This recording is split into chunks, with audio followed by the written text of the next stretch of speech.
Good afternoon. Welcome to this Wednesday midweek edition of Wire to Wire. Hello, everyone, from Horseshoe Indianapolis. Track announcer John G. Dooley alongside Racing Rachel. And great news, horse players, we are on the turf course. Good news for all of us here for the first time this season. The course is rated good, portable rail set at 24 feet and a fast main track for a 9 racing program. And we've got 3 of them, 3 of the 9 on the turf course. So very excited. Now, I do want to make sure to tell everybody, and it's on the schedule for later, but now that we're talking about it, our Turf Pick 3 will start on Caesar's Day, so next week. May so 14th. We're going to just run some turf races.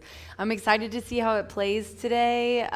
It was looking so amazing, and we were ready to go for May 1st had we not gotten all that rain. So just great job by Michael Depew and Tony Martinez, our track man and the turf specialist, Michael, who has spoken to me about turf. And let me tell you, I've learned a lot about grass since he started a few years ago. So very excited for those races today. The turf is listed as good. So as I mentioned, 3 of the 9 races on tap here today. Nice day here in Shelbyville. By the way, speaking of exciting, how about Halliburton for 3, the Pacers, 2 up Oh my over gosh. Cleveland. Yeah. Great game last night. Great I game. shared that to my story. Final seconds. And I was like, oh, that's too dang bad there, Cleveland. You keep on digging. Yeah, that last point. My buddy Warren texted me because I was doing kid stuff and farm stuff, and I never get to watch. And he goes, oh my gosh, Rachel, like the most amazing game ever. So I get on social media and immediately my feed is like, blah, blah, blah, that last point. That shot was, mwah, chef's kiss. Good for the Pacers. Sure, and good JJ's for, loving it. Yeah, Jeremiah Johnson. By the way, again, we're excited about having the turf racing part of our 9-race card here today, and it's a nice weather day here midweek. So for the official race day forecast for all Horseshoe Indianapolis fans, let's head downtown and speak to WRTV6's Macy Tetrick with a look at today's weather for our racing program. Macy. From Indy's streaming news leader, this is a WRTV update.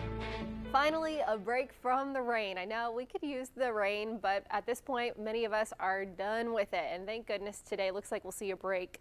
Temperatures keep warming up through the mid to the upper 70s. It will look a little bit more cloudy from time to time, but we should stay dry, at least until we get to late tonight. And really overnight is when we'll see more rain showers, leading into some rain on Thursday. But good news for your weekend plans. Looks like we'll dry out Friday and we'll stay dry through the weekend. Back to you, John.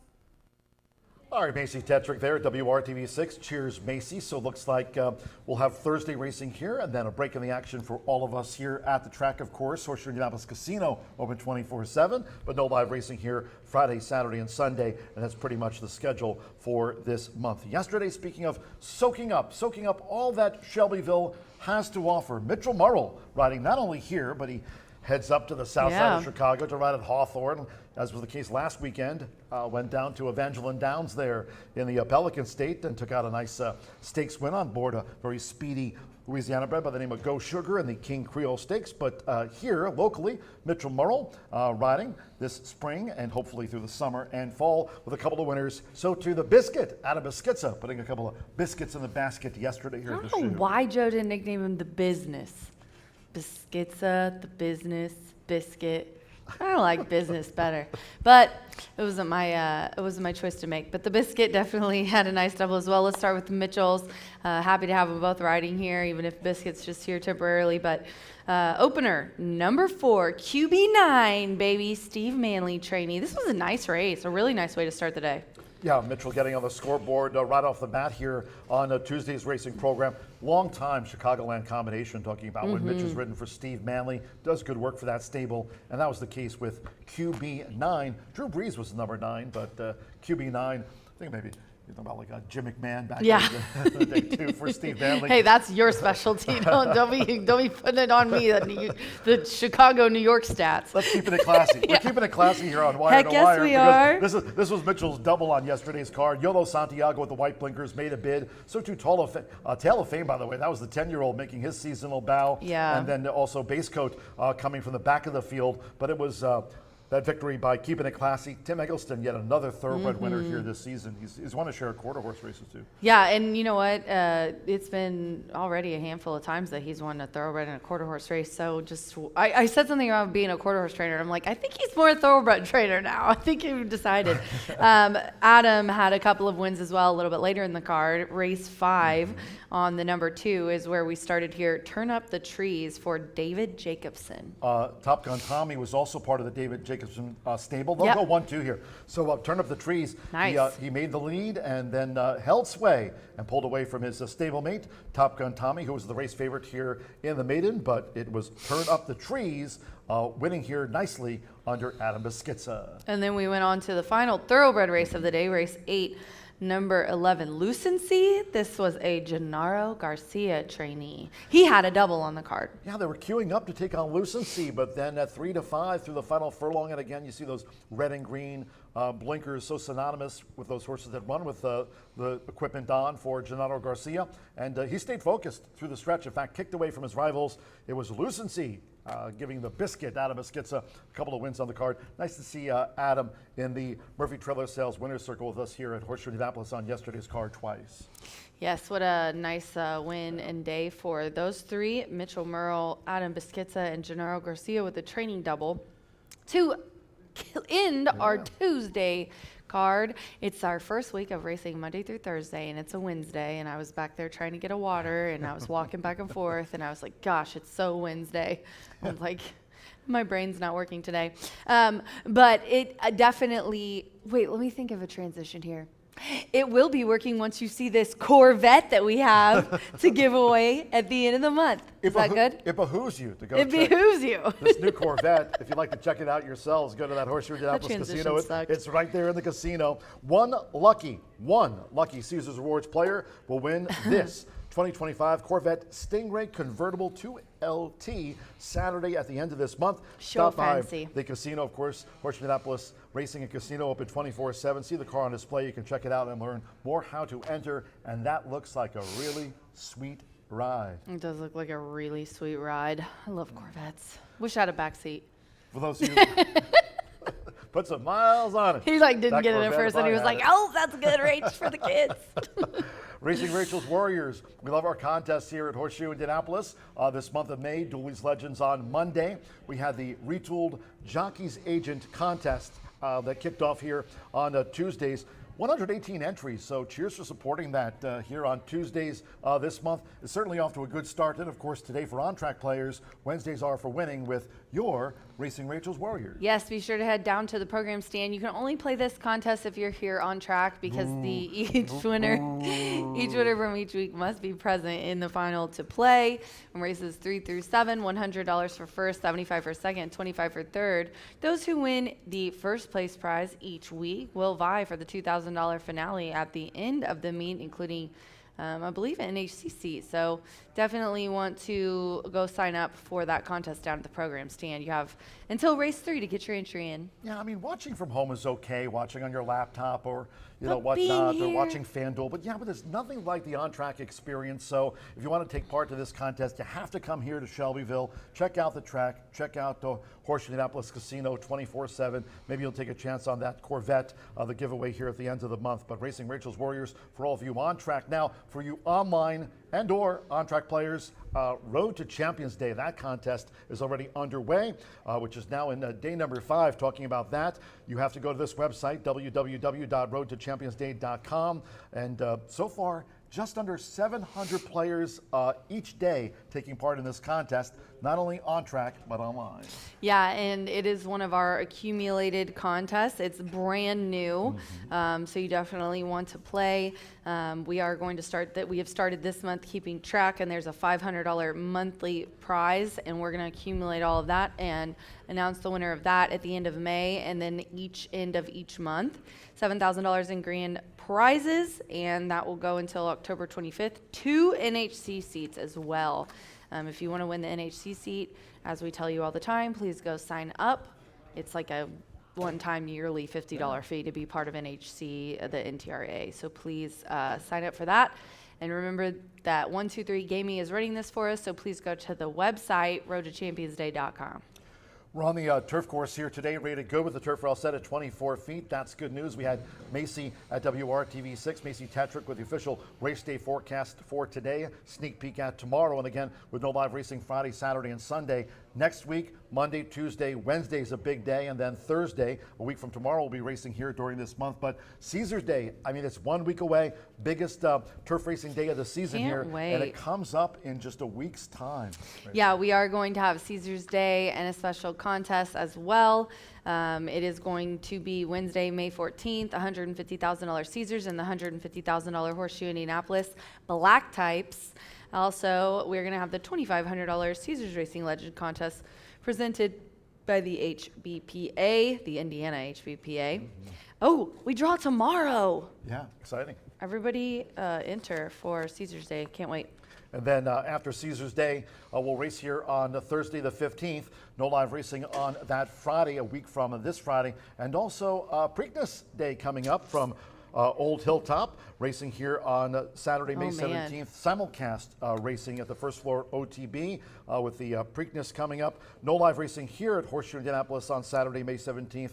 No Kentucky Derby winner in the Preakness Stakes. The drama yesterday. That certainly, horse racing Twitter X was a buzz. It was, I was about to say a blaze, but yes, it was.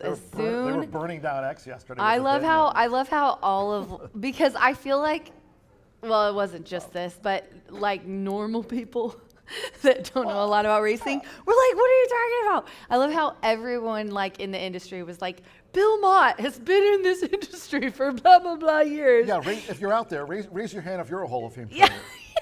Yeah, exactly. I love how all these random Joe Schmoes are like arguing with Bill Mott on his decision.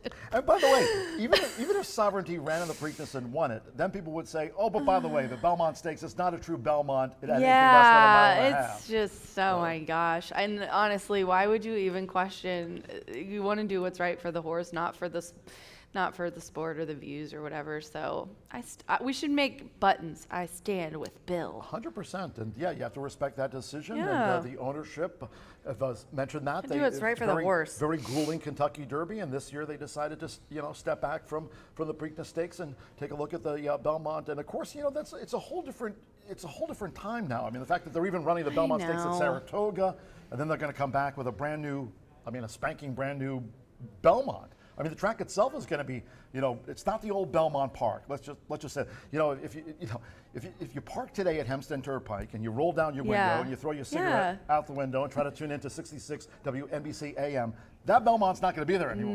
No. I think that our industry is kind of so stuck in the past. I love that about it. The tradition about the sports. But I mean, at what point are we going to accept the times, I guess? Yeah, and even to take it to other sports. I mean, for example, all of them have grown with the times. In baseball, you go back to Babe Ruth and Mantle. Yeah. It's not that Yankee Stadium anymore. No, but don't tell me that Judge is not that they don't still feel it. Exactly. Different times, but we're on our soapboxes. Yeah. We'll get down now. Go Pacers! Thanks to our big sponsors this year: Brown Forman back, Bree Development, and also Murphy Trailer Sales back as the Winner's Circle sponsor this season. Nice Terrific win customer yesterday. Service and loyalty. Yep, Murphy Trailer Sales. You can reach out to them. If you're stuck in the past, dial them on your rotary phone, 765-361-8803. Have you seen that lady that's viral online because she kept her phone attached and the only people that call it are telemarketers? And so she uses the funny sayings like, hello, so-and-so's pizzeria, like to mess with them. It's hilarious. B&H Electric, they're our tote board sponsor.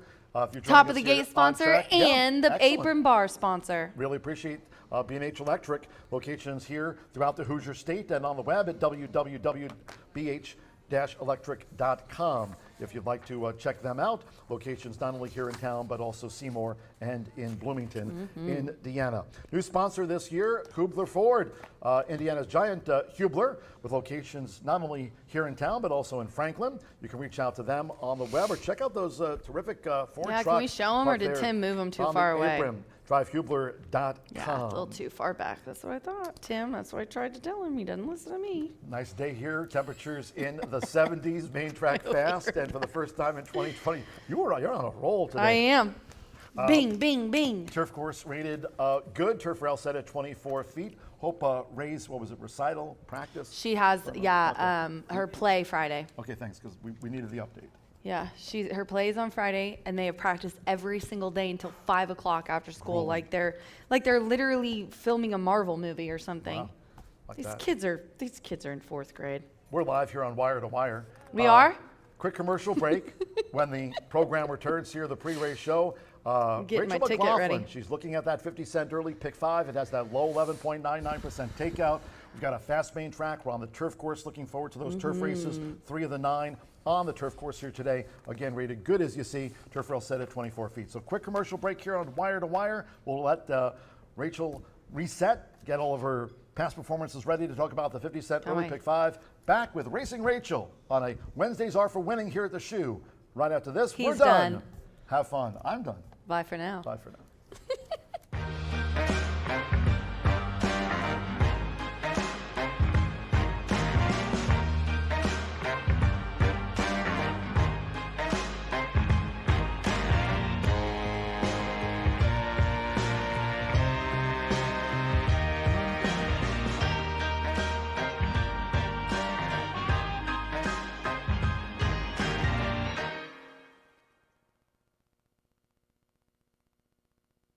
At the Thoroughbred Aftercare Alliance, we believe in giving every thoroughbred a second chance.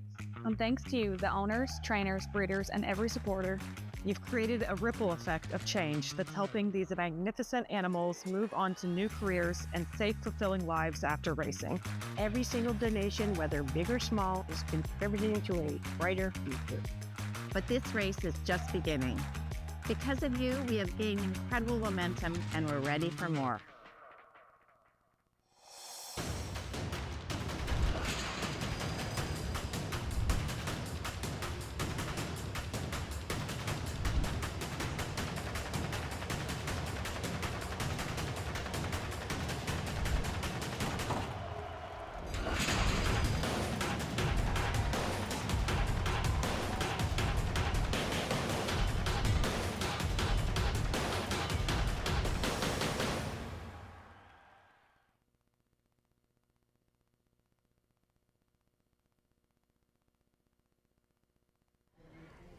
We are 25 minutes to the opener here at Horseshoe Indianapolis. I'm going to go over the pick 5 quickly here. Definitely a very nice sequence, as we do have some turf racing today.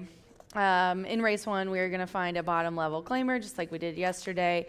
And there are a few scratches today. I had handicapped most of it yesterday, and today I did go through, and there were some of my picks that I like to mix in there that were a little bit longer of odds got scratched out. But that did not affect the big field sizes today and the amazing quality of racing. This first one is a route. And on my ticket, I honestly, every single race in the first half of the card, I liked the 4. So I made sure to include it on my ticket. Put together a $36 ticket today. I went 1-4-6 in this one. Egyptian King, Karen Whittick won a race yesterday very nicely. So I went ahead and put her in here. Walter Rodriguez is up. Claim repeater only missed by 2 links last time. The 4 is dropping down in class. East from West, Manny is aboard for Gennaro. And the same thing with the 6. Permit to Carry, Romero aboard for Lily Gonzalez. This one's dropping down from a claiming for 12.5. The second race is a 3-year-old and up Indiana bred allowance. My picks are 4-2-5. I think that honestly in this race you could single the 4, but I really thought, since we've had so many long shots come in lately, I would put, I like to do this a lot, I'll put the heavy favorite and then maybe a really big long shot with it just in case. And with that, I found the 6 Bout Tree Fitty. Alberto Burgess is aboard for John Horan, and this one last year got me, broke the maiden at 4-1 by 2 links at a mile. Well, then they took it to Oaklawn, and he just really, I think, was in too tough. I love that this horse is in here with Indiana breds. I think it's a good horse that's going to fly under the radar from all the 6th and 8th place finishes that he had. in 6-horse fields at Oaklawn. I think he's going to be back to where he feels comfortable because he had some really nice races here at the distance as well. So I threw that in just in case, you know, the 4 doesn't get the trip that it wants, but did put up a 76 and high percentage jockey, high percentage trainer with Ramos and Eggleston. In the 3rd race, a 3-year-old and up allowance, I went 4-6 in here as well. This is a pretty interesting race. Big Hammer, Glenn Wisner is the trainer, and Sammy B is up. This one has run in $120,000 allowances. At Keeneland, these is a little bit softer of a group with the 1 out. There's only 6 betting interests in here. And then I went with Sound Doctrine, Manny Esquivel aboard for Gennaro. And this is kind of a similar thing. This horse was at Oaklawn, had a nice win and a claiming for 30, but then didn't do much. And then kind of was right there at the beginning of the race, but had an awkward start even overcoming that, but then sort of faded. So maybe needed 1 back. And then in the 4th race, an Indiana sired 3-year-old and up allowance. They're going 7.5 on the grass. I like the 8 a little bit in this race. This was one of the ones I was just talking to you about, but Backyard Justice did scratch. But that's okay. We do have Jailhouse Justice JJ back in here today. And what a horse this that JJ has ended up becoming. He's owned by Tony Bradshaw and Tony Granitz. Tony Bradshaw ended up getting this horse, I think, couple years, 3 years ago at the sale. They only paid $8 for him, I believe. And this horse, we had a promotion with the Road to Louisville where if you won, you got a racehorse, an Indiana bred, and this was one of them. And what a successful guy he has ended up being. He finally broke his maiden at Tampa in the winter on the turf. And then after that, he just had a great year last year on the turf and allowances. Now, the stakes race at Unreachable Star was the dirt. He obviously is a grass horse. So I've got JJ, and then the 6 Knight's Move, Santos Sanger up for Anna Navarrete. This is a 6-year-old gelding who I really just went back to. Not a lot of turf recently. It's been poly, but I went all the way back to last August where this horse was on a yielding turf course. We're good, so a little bit of moisture in the grass. A mile and a 16th an allowance and was 4th, only beaten a length and 3/4. So under 2 lengths, this horse lost for 4th. I think that is pretty talented, so I put that one in there.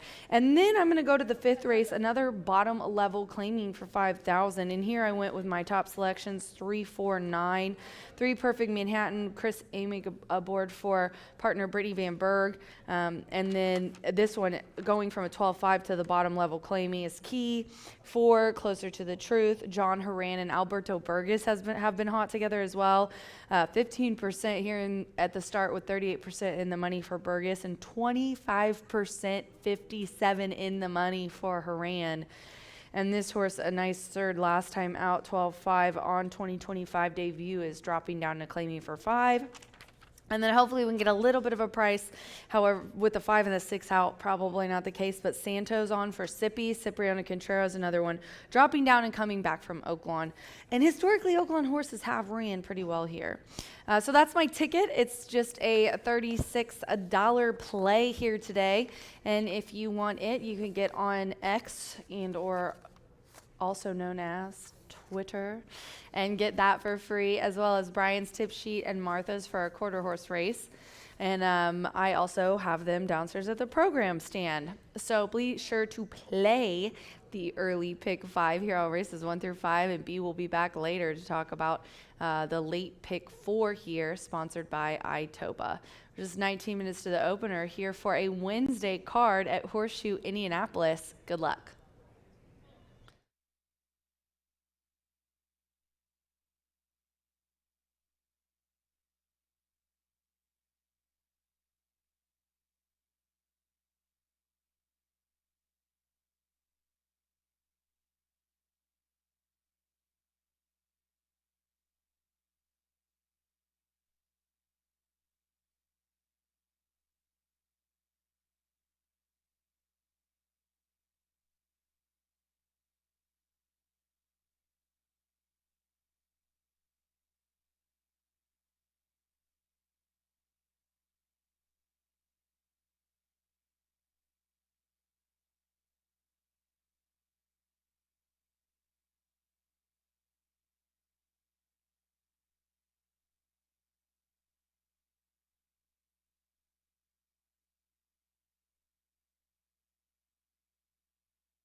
Good afternoon from Horseshoe Indianapolis.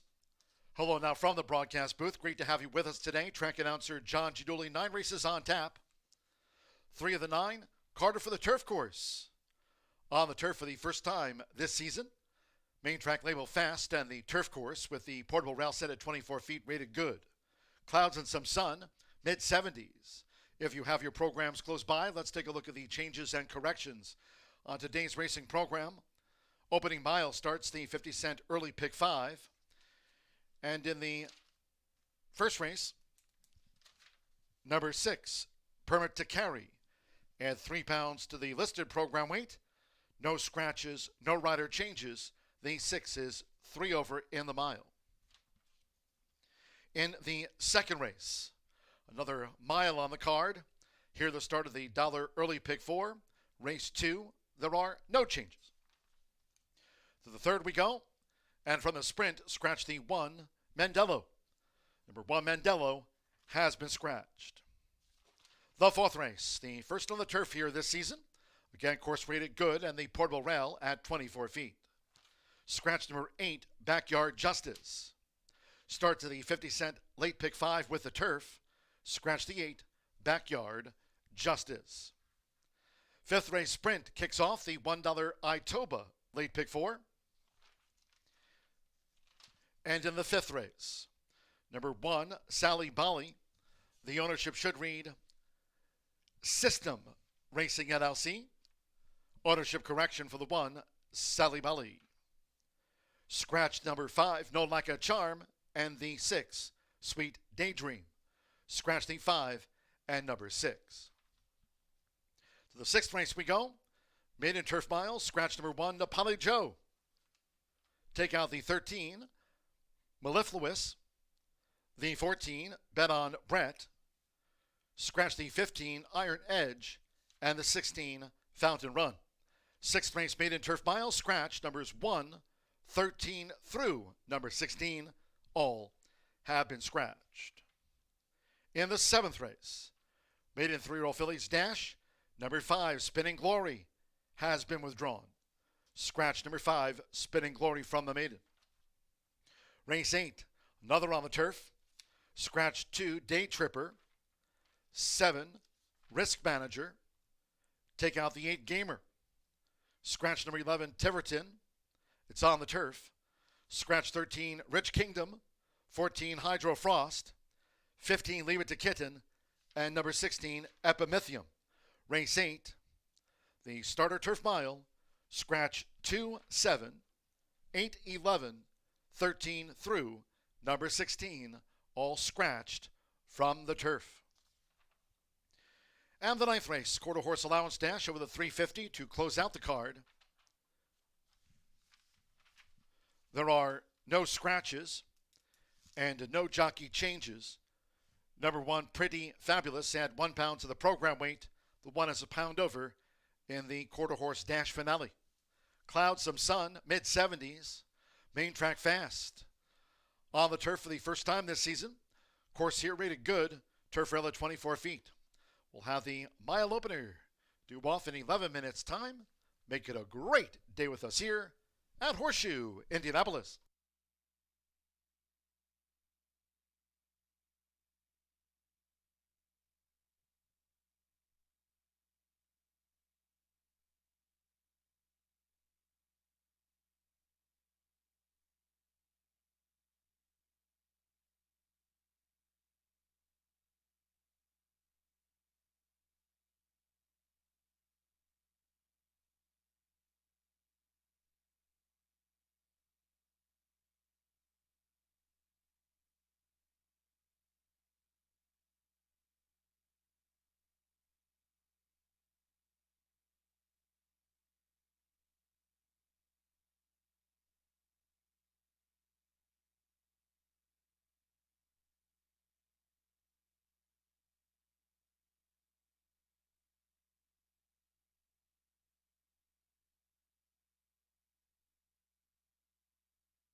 horses called postward for the first race.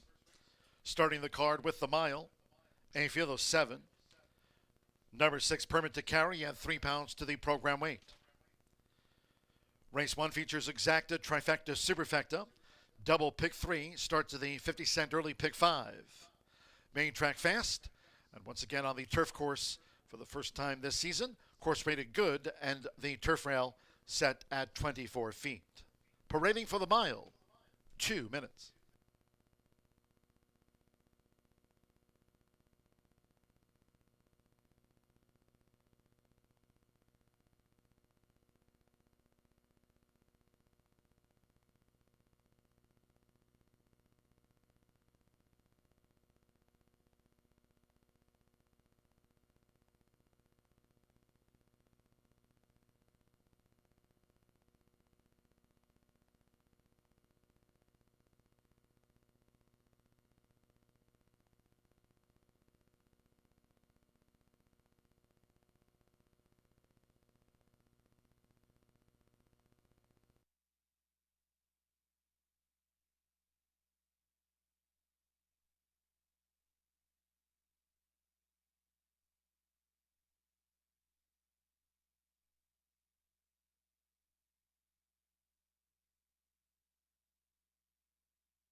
We're less than 1 minute away from post time for the mile. Starts at the 50-cent early pick 5.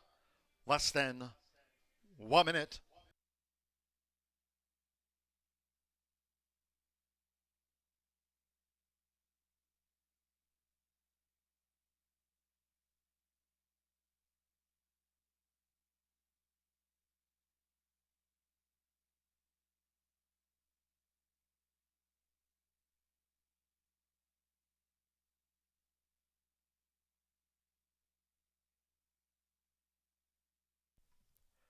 The horses are approaching the starting gate.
The horses have reached the starting gate.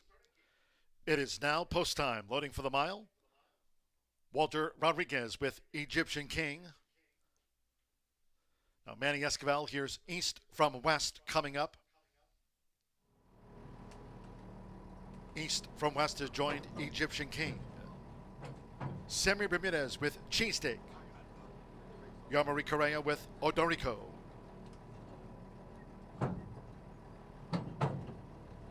Oscar Villarreal, Bachman to post 3. All 7 run here in the mile.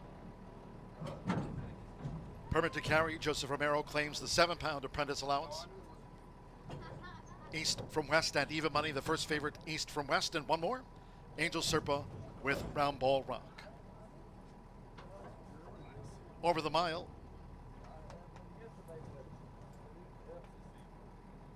East from West, Even Money favorite. Main track fast for the first. They're in the gate. Running at Horseshoe Indianapolis. Odorico broke sharp on the outside. Permit to carry. Cheesesteak between horses. And right there is East from West now with this early move. As they enter the first turn, it's Odorico with Yamari Correa.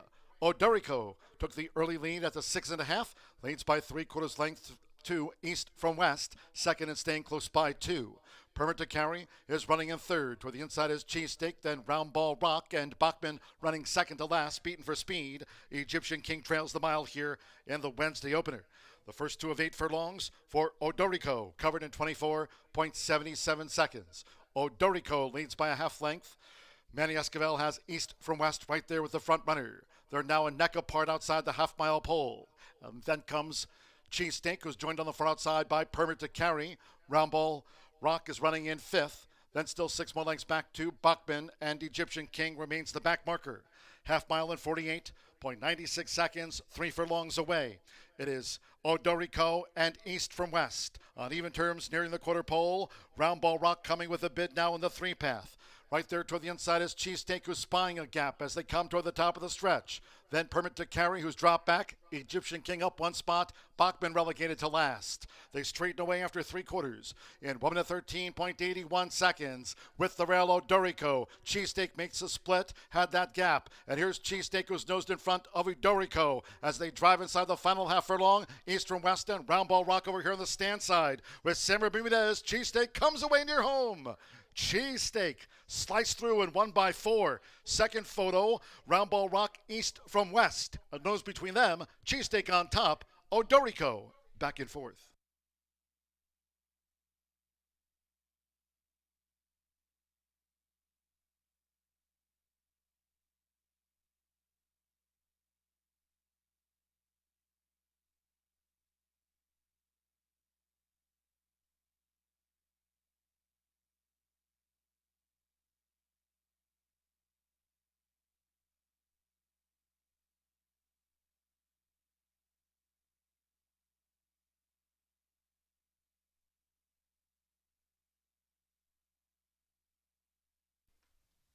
Number 5, cheesesteak.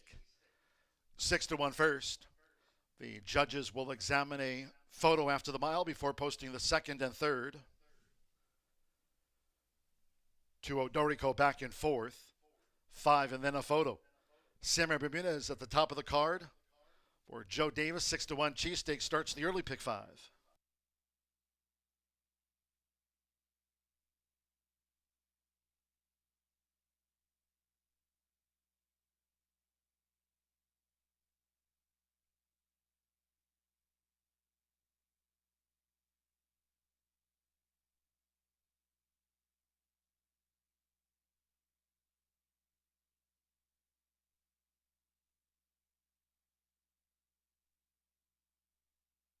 The judges have posted after a photograph, second number 7, Round Ball Rock at 9-2.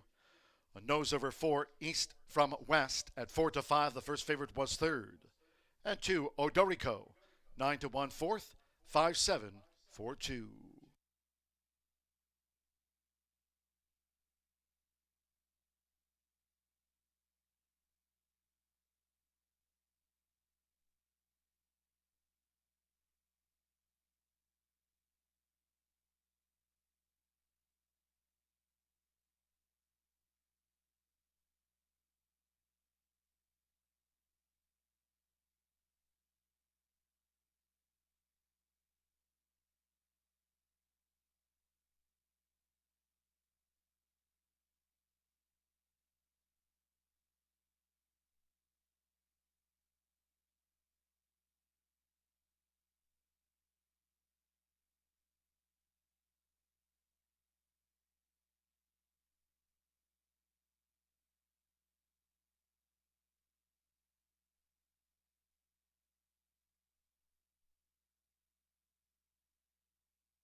The result of the first race, official.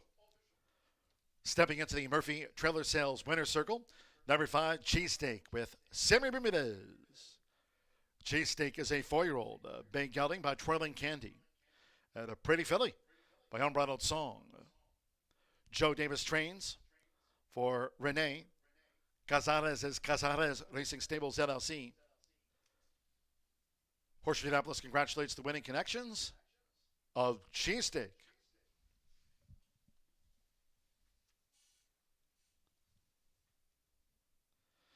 First results in. 5-7 exacta paid $72.40. 50-cent trifecta, 5-7-4 and even $40. With Odorico fourth, the 10-cent superfecta, 5-7-4-2, returned $31.03. In the mile, favorite third, all 7 ran. Fast track 139.54. Second race, another mile here on the Wednesday card. Again, main track fast. Turf course good rail at 24 feet. Second race, there are no changes. Exacta, trifecta, superfecta, double pick 3. Mile starts the $1 early pick 4. Post time at 2:39 in all cases. Please do try to make your Horseshoe Indianapolis selections and wagers today early. Thank you. Coming up in a moment, our first race replay of the mile. Hope you had a bet on Cheesesteak.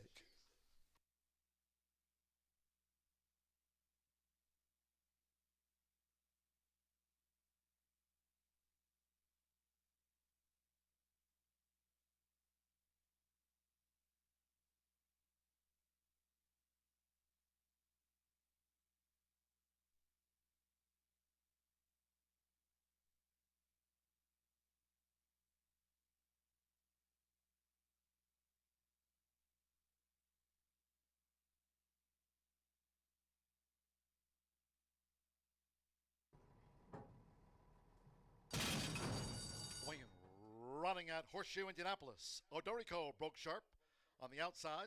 Permit to carry. Cheesesteak between horses. And right there is East from West now with this early move. As they enter the first turn, it's Odorico with Yamari Correa. Odorico took the early lead at the 6.5. Leads by 3/4 length to East from West. Second and staying close by 2. Permit to carry is running in third. Toward the inside is Cheesesteak, then Round Ball Rock, and Bachman running second to last, beaten for speed. Egyptian King trails the mile here in the Wednesday opener. The first 2 of 8 furlongs for Odorico, covered in 24.77 seconds. Odorico leads by a half length. Manny Esquivel has East from West right there with the front runner. They're now a neck apart outside the half-mile pole. Then comes Cheesesteak, who's joined on the far outside by Permit to Carry. Roundball Rock is running in 5th. Then still 6 more lengths back to Bachman, and Egyptian King remains the back marker. Half mile in 48.96 seconds, 3 furlongs away. It is Odorico and East from West. On even terms, nearing the quarter pole. Roundball Rock coming with a bid now in the 3 path. Right there toward the inside is Cheesesteak, who's spying a gap as they come toward the top of the stretch. Then Permit to Carry, who's dropped back. Egyptian King up 1 spot. Bachman relegated to last. They straighten away after 3 quarters in 1 minute 13.81 seconds with the rail Odorico. Cheesesteak makes a split, had that gap. And here's Cheesesteak, who's nosed in front of Odorico as they drive inside the final half furlong. East from West and Roundball Rock over here on the stand side with Samuel Bermudez. Cheesesteak comes away near home. Cheesesteak sliced through and won by 4. Second photo, Roundball Rock East from West. A nose between them.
9 minutes to the second race here at Horseshoe Indianapolis, and some people knocked out there of the Big Five, with Sammy B winning that race on the 5 for Joe Davis.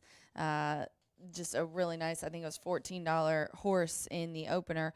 We're going to go now to an Indiana bred 3-year-old and up allowance. They're going a mile on the dirt, and we have a 7-horse field here. The 4 is the 7-5 favorite. Right now it's 4-5. On your tote board, Little Jake Ramos is aboard for Tim Eggleston to high percentage already just in the 4th week of the meet. 21% for Joe, 48% the money, 25% win clip, and 60% in the money for the 20-some horses that Tim Eggleston has ran, including a really nice winner yesterday as well. This horse ended the meet with a couple of second place finishes as the bettor's favorite in very similar allowances. Ran a second by a head on yielding turf, and then ran a mile and 70 there at the end of the meet. This horse really has grit. He's gotten into a little bit of trouble at the beginning, and he still overcomes it in just a very impressive manner. The 2, Adios Ashwood, Oscar Villarreal, is aboard on another Joe Davis trainee, and this horse has had a 2025 out on April 24th after a barn change. Didn't do much there, but as you can see, in a full 12-horse field, this horse got away after being squeezed at the start. And when I say that, I mean, when I watched, it was like he was slammed from both sides. So I'm not shocked at all. I mean, he was way, way back, 13 lengths back. So for him to even come from just completely last by 13 lengths and end up 4.5 off the leader, I think was an impressive feat, if you ask me. This horse seems to get into a lot of early gate trouble, but I think if this one gets out of the gate clean, definitely can make up for ground as shown in the previous race. And then the 5-9 questions, a 3-year-old gelding who is trained by Tony Granitz. I think Tony's got some live ones today, boys. Definitely mark him down. I've got him picked in a couple of his races. Santos Sanger is aboard this 3-year-old gelding by American Freedom. Santo has ridden this horse a majority of the races last year. You know, Tony is really great at taking care of his horses and doing, I mean, everyone is, but he really takes his time. This one ran in September. And then ended up 4th, just 2.5 lengths off. I'm sorry, 2.25, even less. And then he waited until October and then ran him back at the end of the meet. Finally broke his maiden there very nicely on November 7th, going a mile and 70. So he does like the 2 turns. The work pattern is good. I mean, April 5th, he had a bullet. May 1st, another bullet drill. So 9 questions I'm going to put in, and 9-1 for my trifecta. 4-5 here for me in the second race. I'm going to go with a Little Jake on top. Good luck.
The horses coming onto the track for the second race.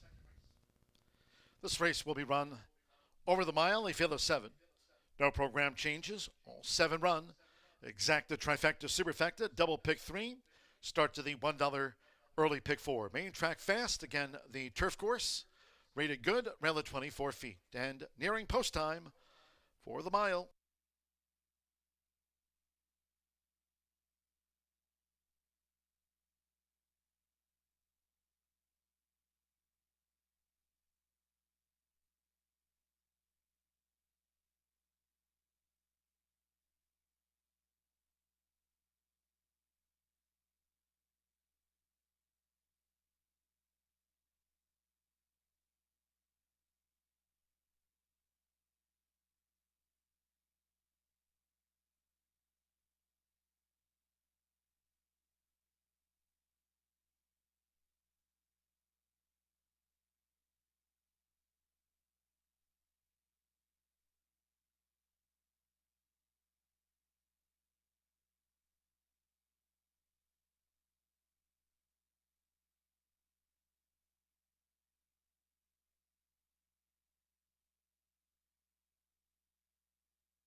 Less than 1 minute to post time.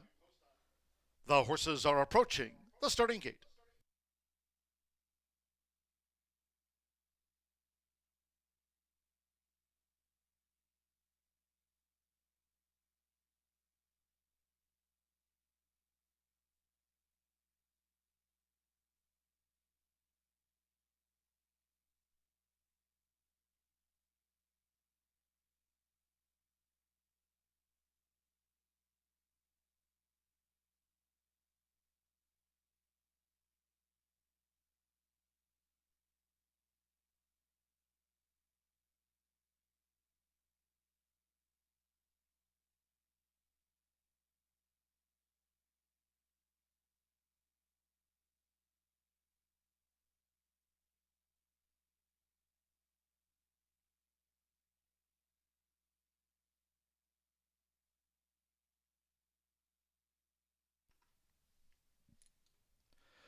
The horses have reached the starting gate.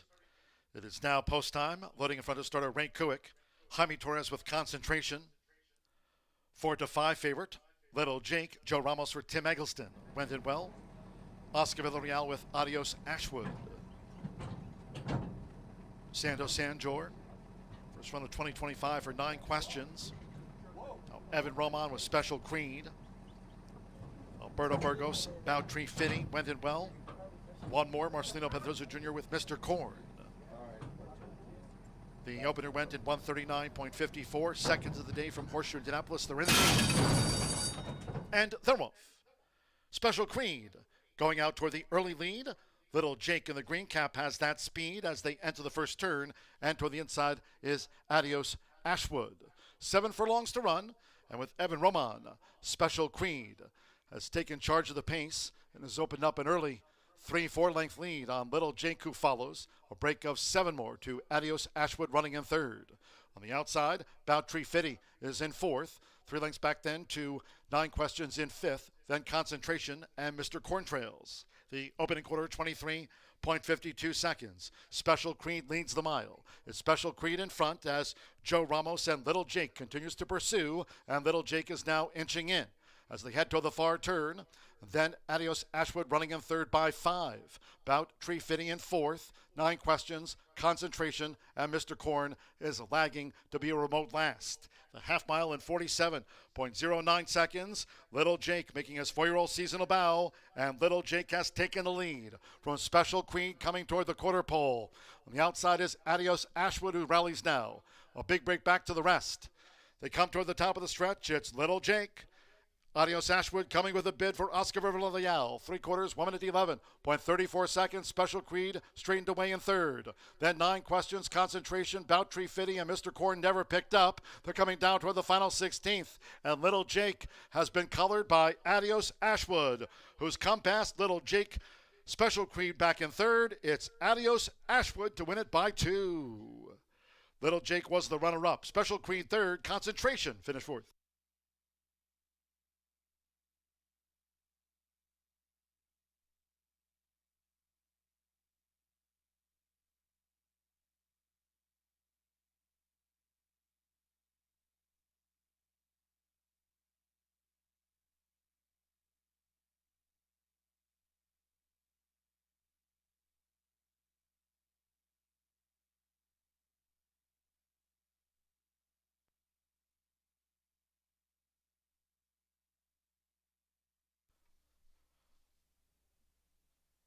$137.54 for the mile.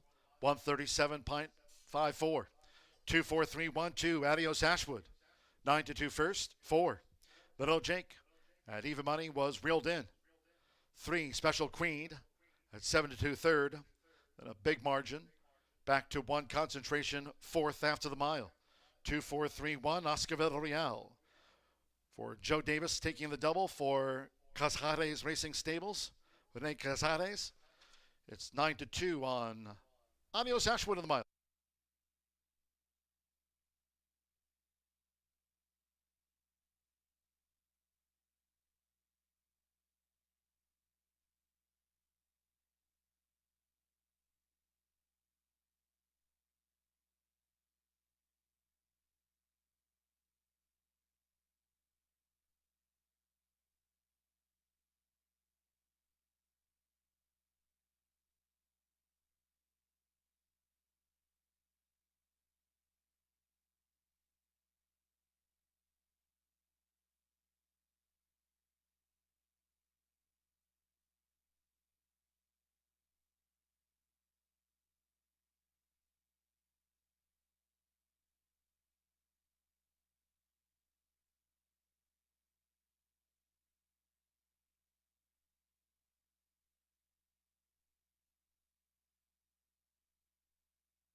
Returning to the Murphy Trailer Sales Winner's Circle, the number 2, Adios Ashwood, with Oscar Villarreal. Race 2 official. Adios Ashwood is a 4-year-old. Dark Bear Brown Gelding by Painter out of the Not for Love mare, Love in Paris. Joe Davis sweeps the opening double for Rene Casares Racing Stables LLC. Horseshoe Indianapolis congratulates the mile winner, Adios Ashwood, paid 9-2. Results in after race 2. 2-4 exacta, $23.20, 50-cent trifecta. 2-4-3, $33.05. The Joe Davis, Casares Racing Stables 5-2 double, combining cheesesteak with Adios Ashwood, $73.20. With concentration fourth after the mile, the 10-cent superfecta result, 2-4-3-1, paid $10.23. All 7 ran, 137.54. In the third, scratch from the sprint, the 1 Mendello. Number 1 Mendello, scratch from the sprint, exacta, trifecta, superfecta, double, pick 3. Post time in 19 minutes, off at 3:09.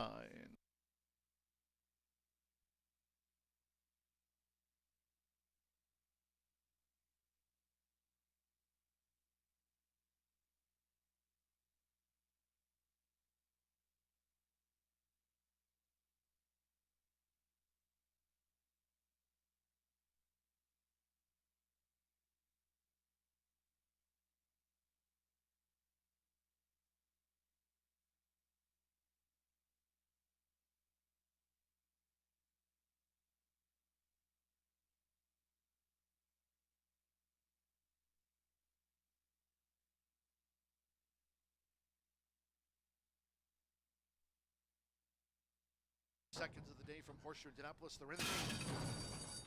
And they're off. Special Creed going out toward the early lead. Little Jake in the green cap has that speed as they enter the first turn. And toward the inside is Adios Ashwood. 7 furlongs to run. And with Evan Roman, Special Creed has taken charge of the pace and has opened up an early 3-4 length lead on Little Jake, who follows. A break of 7 more to Adios Ashwood running in third. On the outside, Bouttree Fitty is in fourth. 3 lengths back then to 9 Questions in fifth. Then Concentration and Mr. Corntrails. The opening quarter, 23.52 seconds. Special Creed leads the mile. It's Special Creed in front as Joe Ramos and Little Jake continues to pursue. And Little Jake is now inching in as they head toward the far turn. Then Adios Ashwood running in third by 5. Bouttree Fitty in fourth. 9 Questions, Concentration, and Mr. Corn is lagging to be a remote last. The half mile in 47.09 seconds. Little Jake making his 4-year-old seasonal bow, and Little Jake has taken the lead from Special Queen coming toward the quarter pole. On the outside is Adios Ashwood, who rallies now. A big break back to the rest. They come toward the top of the stretch. It's Little Jake. Adios Ashwood coming with a bid for Oscar Villarreal. 3/4, 1 minute 11.34 seconds. Special Creed straightened away in third. Then 9 Questions, Concentration, Bouttree Fitty, and Mr. Corn never picked up. They're coming down toward the final 16th. And Little Jake has been colored by Adios Ashwood, who's come past Little Jake. Special Creed back in third. It's Adios Ashwood to win it by 2. Little Jake was the runner-up. Special Creed third. Concentration finished fourth.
10 minutes to the third race here, Horseshoe Indianapolis. The third race is an open 3-year-old and up allowance, 6 furlongs, and it's any other than the one Mendello is out. We have 6 betting interests in here. The morning lines, the 2 Win Me Over. The first 3 races I thought were pretty chalky. I was proved wrong in the first race, obviously, but I couldn't go against Win Me Over in here. Bob Gorham trains this 5-year-old gelding that gets Marcelino Pedroza aboard. Now, this one did debut in 2025 in one of our opening day handicaps, and ended up winning very nicely with a very good speed figure as well in that race, going 5.5. Today we're going 6. And I just think that this horse is a very, very kind of consistent horse. We got to the point where some of the handicaps, it was an even effort. But, man, when this horse is in allowance ranks, if you look back to last spring and last summer, it didn't matter if it was slop, was in the Nobody Listens in the slop and won, allowance won, likes an off track, obviously. But still, even on a fast track, second by a third, the speed figures compared to the group are just too good to ignore. 4 to 5. Can't say I'm alone in that thought there. Big Hammer, 4-year-old colt by Uncle Mo, and the 4 is 5 to 1 right now on the tote board. Sammy B looking here in this race for a double after winning the opener. Do want to give a congratulations to Joe Davis, who got the early double here today in that last race. This horse is facing a lot easier than it did in Keeneland back at the beginning of April. It was a full horse field. He gave, I think, too much to kind of keep up with them, and halfway through the race he realized that. So Turfway tried a couple times, but did break the meeting at Canterbury last September. We'll see if this one likes the Indiana dirt, but is the one win that this colt has been at the distance of 6 furlongs. And then the 6 Sound Doctrine, 7 to 1 right now on the tote board. Manny Esquivel aboard for Gennaro Garcia. Gennaro coming off a training double yesterday. Manny having some really nice success. An awkward start last time and still was half a length off the leader, and then kind of ended up fading out. This horse was at Oaklawn a couple times in the winter. Started out with a nice win and then ended up kind of trailing off, and I think was a little bit outclassed in a couple of those $50,000 races. I think fits in here a lot better, and hopefully without an awkward start we'll be able to complete my trifecta. 2, 4, 6 for me here in the third race. Right now, the 3 to 5 favorite, Win Me Over, on top in the betting. Good luck.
The horses coming onto the track now for the third race.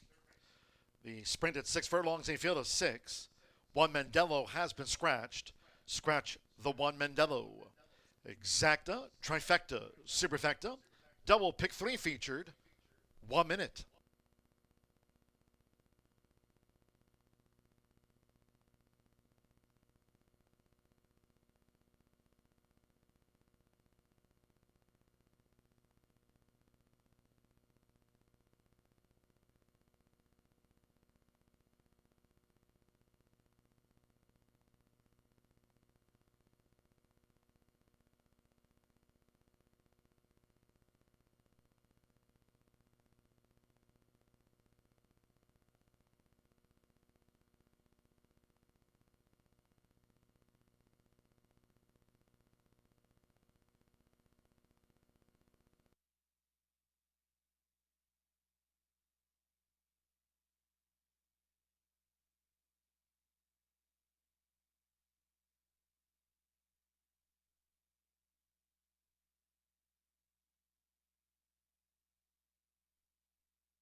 Late scratch. Scratch number 5, Bayesian Sun. By order of the stewards, upon recommendation of the track veterinarian, number 5, Bayesian Sun, has now been scratched from the sprint, the number 5. There will be a 2 and 5 consolation double. 2-5 consolation double. Those using 5 Bayesian Sun in a multi-race wager, you'll now receive the post-time favorite as your substitute in multi-race wagers. 2-5 consolation double. Scratch number 5, Bayesian Sun.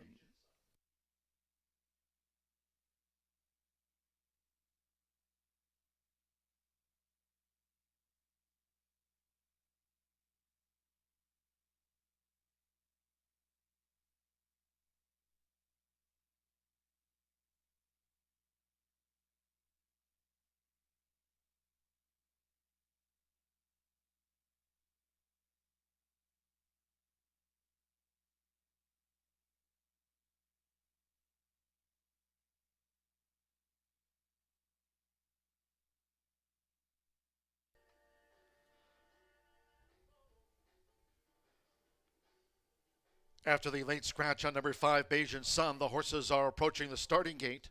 Scratch the 5.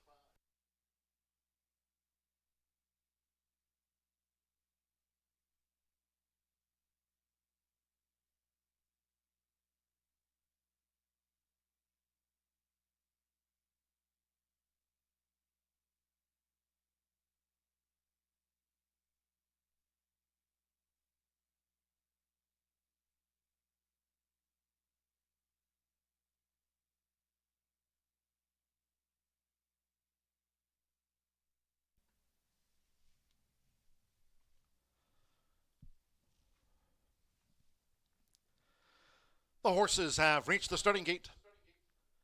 It is now post time. Loading Marcelino Pedrosa Jr. with Win Me Over. Installed at 3-5 on Win Me Over. Alberto Burgos with CJ Storm in the red. Has joined Win Me Over. Now Big Hammer. Simra Jimenez won the opener.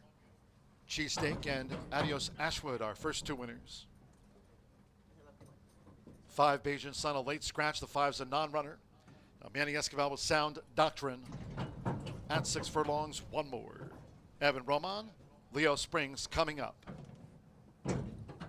They're in the gate.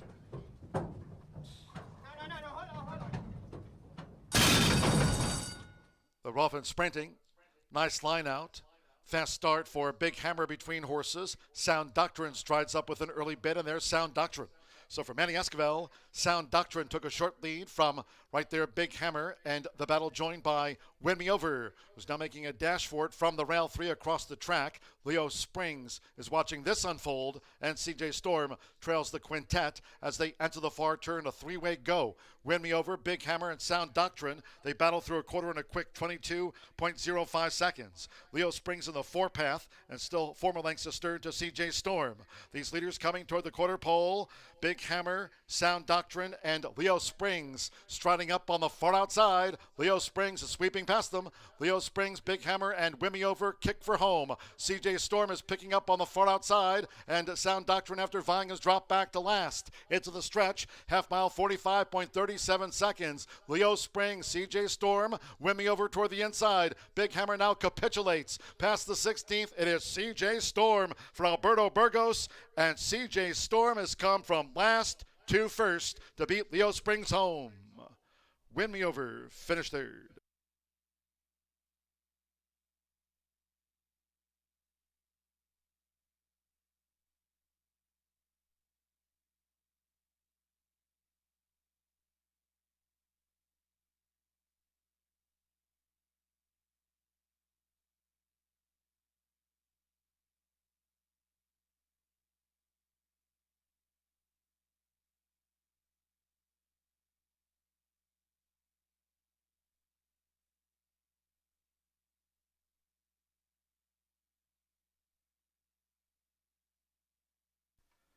.110.46 after the sprint. 3.724. 3 CJ Storm. 7-2 odds first. 7 Leo Springs. 9-2 rallied into the exacta. 2 Win Me Over at 3-5 third, and 4 Big Hammer fourth. Hold all bets until official. Alberto Burgos teaming for another meet win with John Harron. Here last the first CJ Storm at 7-2.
Returning to the Murphy Trailer Sales Winner's Circle, it's official, 3 CJ Storm with Alberto Burgos.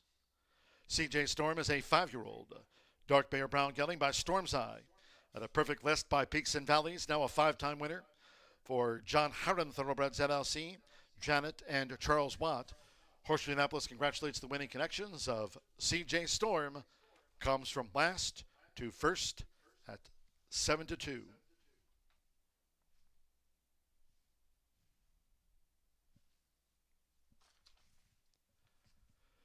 The 50-cent pick 3, combining Cheesesteak with Adios Ashwood with CJ Storm. 5-2-3 50-cent pick 3 paid $132.70. 3-7 exacta 38.20.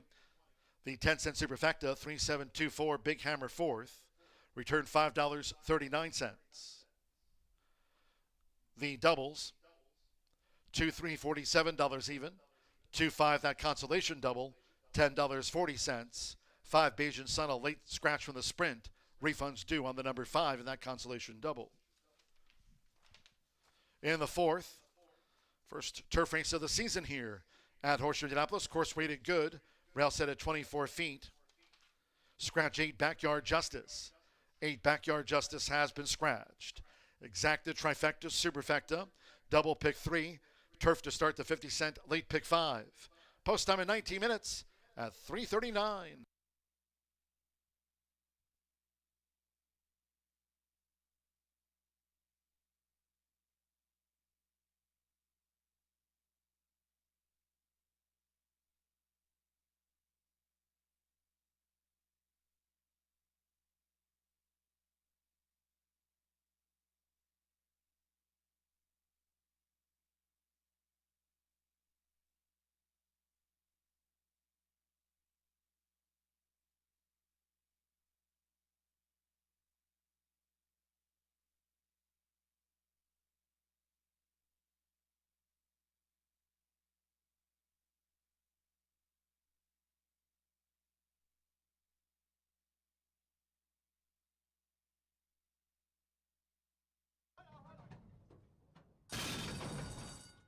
The rough and sprinting.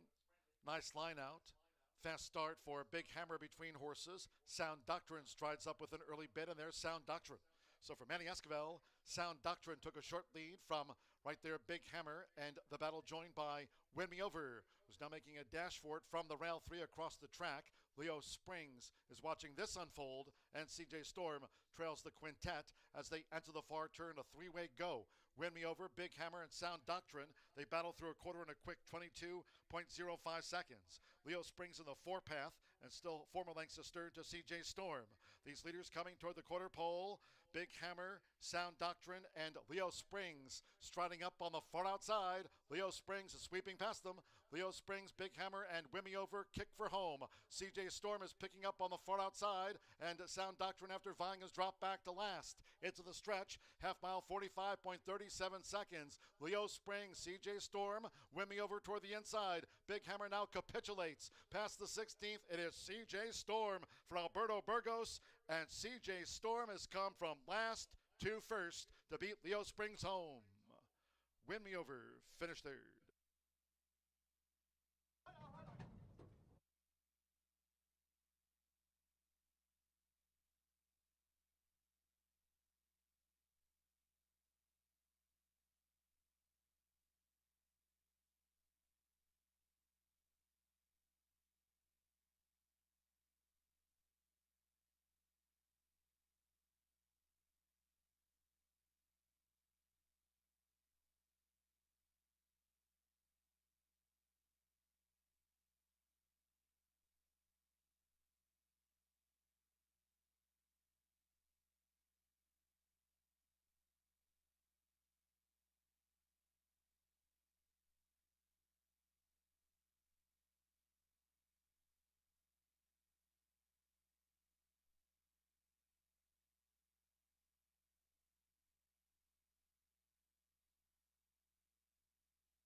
9 minutes race 4 here at Horseshoe Indianapolis. We have an Indiana sired 3-year-old and up allowance, 7.5 furlongs on the grass.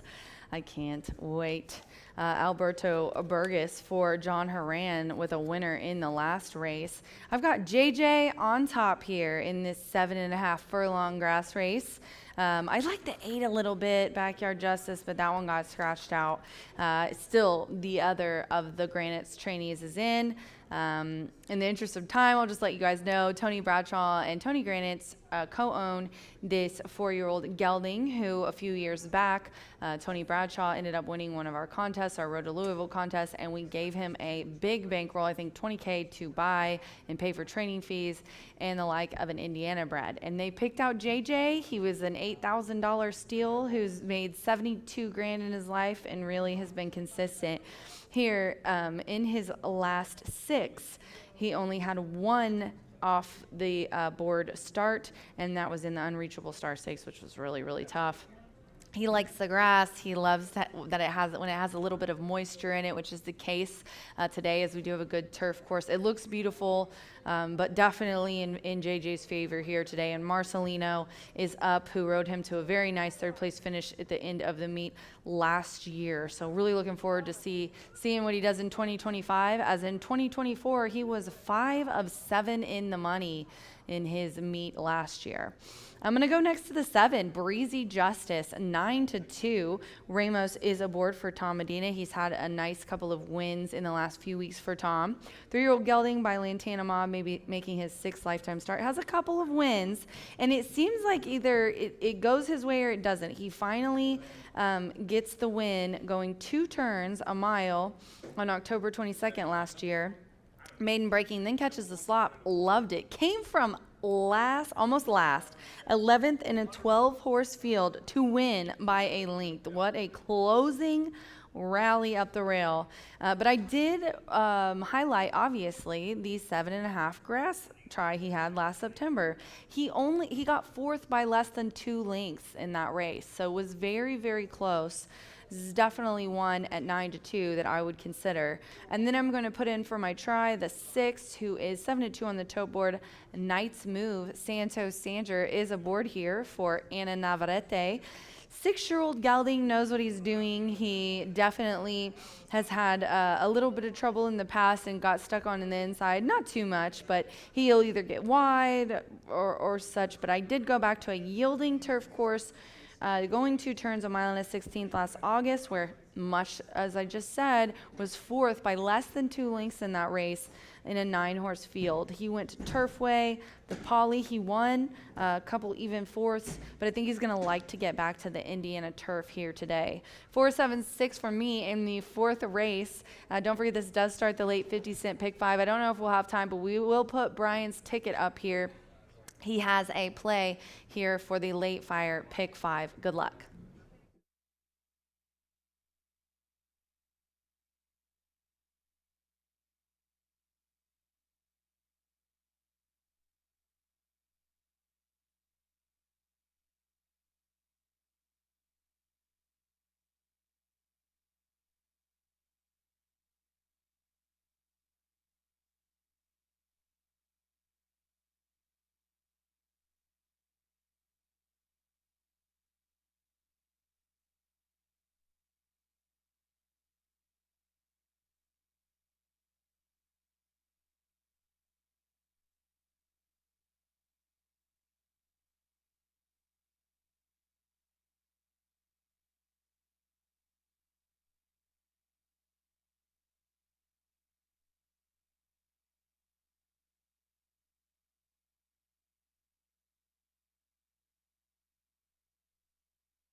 The horses coming onto the track now for the fourth race.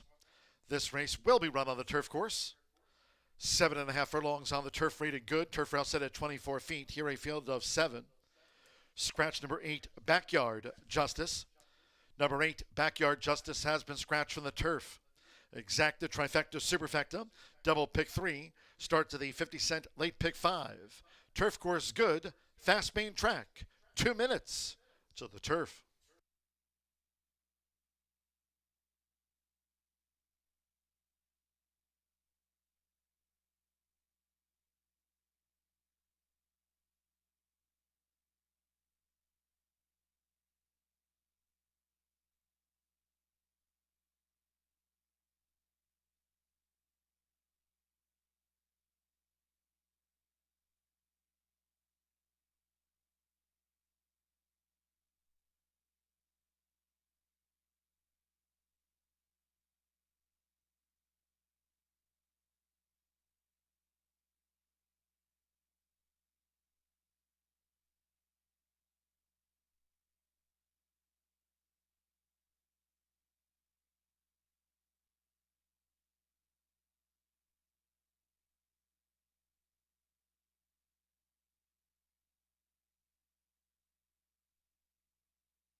We're now less than 1 minute away from post time. Turf starts the late pick 5. Less than 1 minute.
The horses are approaching the starting gate.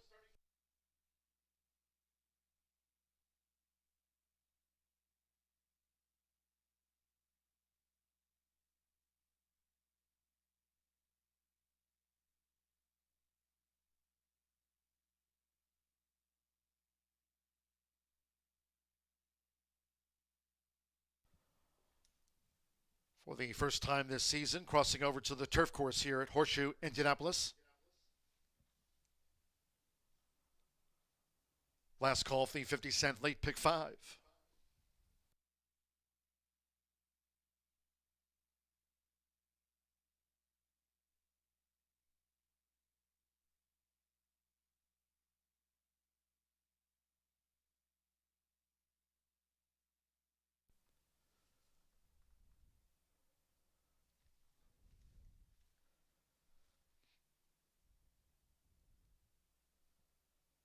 The horses have reached the starting gate.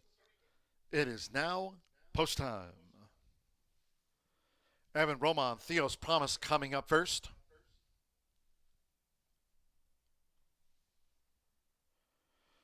First run of 2025 for Theo's Promise into the gate. Marcelino Pedrosa Jr. with Jailhouse Justice making a seasonal bow, 3-5 on. Jailhouse Justice. Hanalehi with Sergeant Holka. Jose Riquelme with Looking Good Lewis. Like Sergeant Holka, both here for Jay Holden. Semper Bermudez with Dad's Life. Santos Angel with Knight's Move at 7.5 furlongs. One more. Joe Ramos, Breezy Justice making his 3-year-old seasonal bow.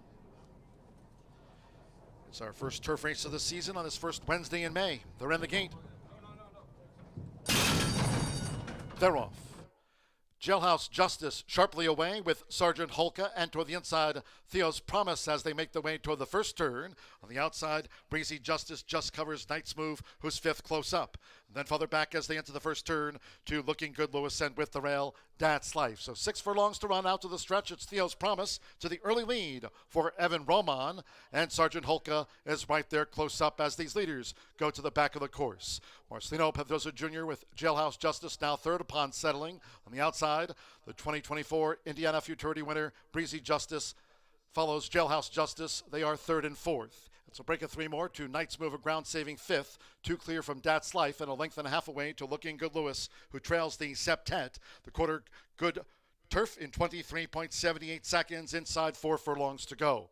And it's Sergeant Holka making this bid now for the lead with Theo's Promise. They're head-to-head as they enter the far turn. Half mile, 48.15 seconds. And Jailhouse Justice is poised. Jailhouse Justice up now to Sergeant Holka. Theo's Promise led, but has dropped back. Breezy Justice now on the move into 3rd. Theo's Promise needs to re-rally as they turn for home. Knight's Move with Looking Good Lewis and Dad's Life. They straighten away. Jailhouse Justice with a sweep. To the inside is Sergeant Holka. And on the outside, Breezy Justice. Looking Good Lewis mounting a rail rally. Theo's Promise with Knight's Move and Dad's Life. They come down to the final 16th with Marcelino Pedrosa Jr. It's Jailhouse Justice in his first run of 2025. Jailhouse Justice, and JJ leads the way. Jailhouse Justice by 3 from Breezy Justice. Then Knight's Move on the wire with Looking Good Lewis, Theo's Promise, Dad's Life, and Sergeant Holka tailed off.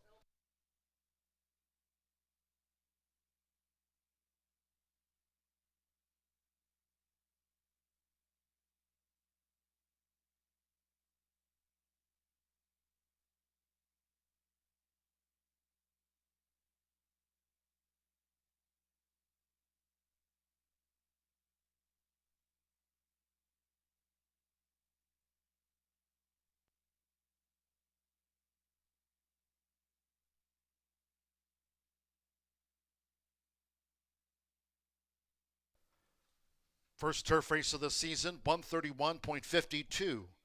Course good, 131.52 posted, 4-7, then a show photo. Number 4, Jailhouse Justice at Diva Money first. 7, Breezy Justice at 7-1, the runner-up. Both making their first starts of the season. Then a show photo, hold all bets until official. This was his 4-year-old season of bow for Jailhouse Justice. Marcelino Pedrosa Jr. gets the result for Tony Bradshaw and Tony Granitz at even money. JJ starts the late pick 5.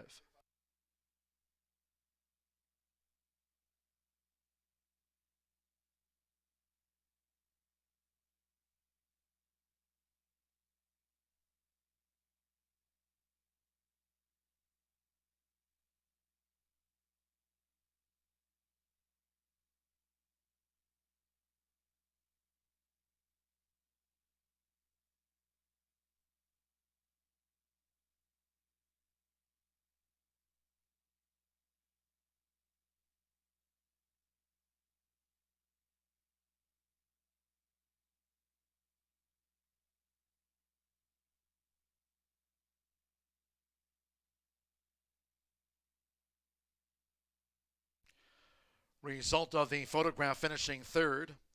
6 Knights Move at 5-2 and 5 Looking Good Lewis at 4-1. Fourth, 4-7, 6-5.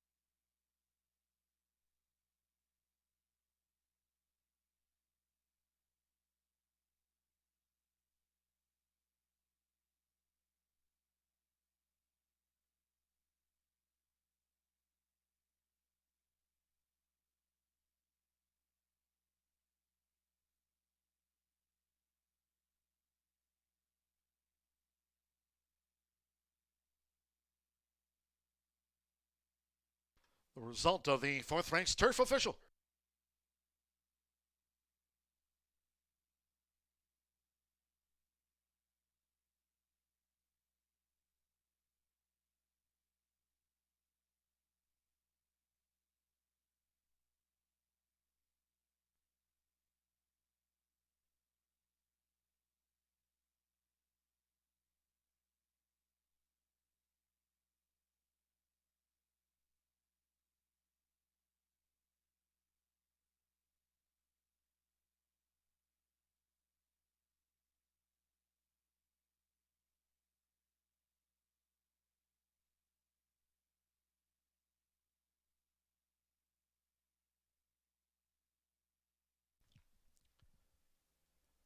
Returning to the Murphy Trailer Sales Winner's Circle, the 4 Jailhouse Justice with Marcelino Pedrosa Jr.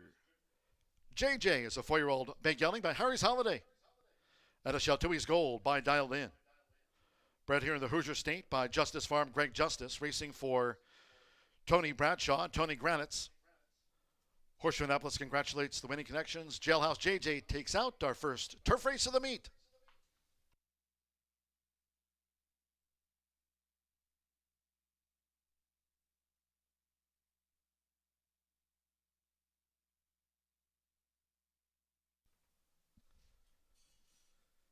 The 4-7 exacta paid $38.80, 50-cent trifecta.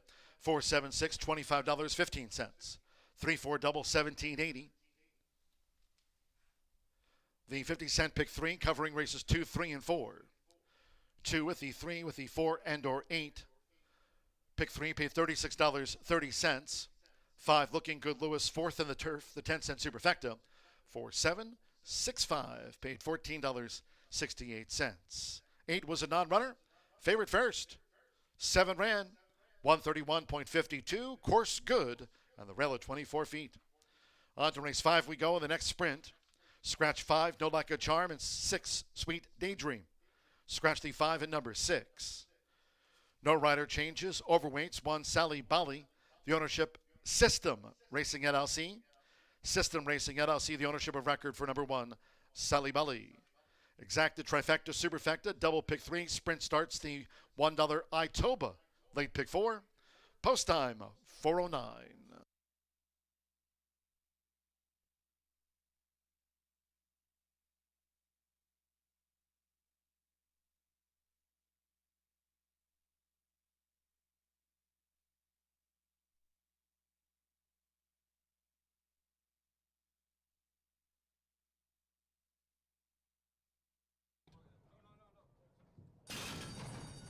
They're off.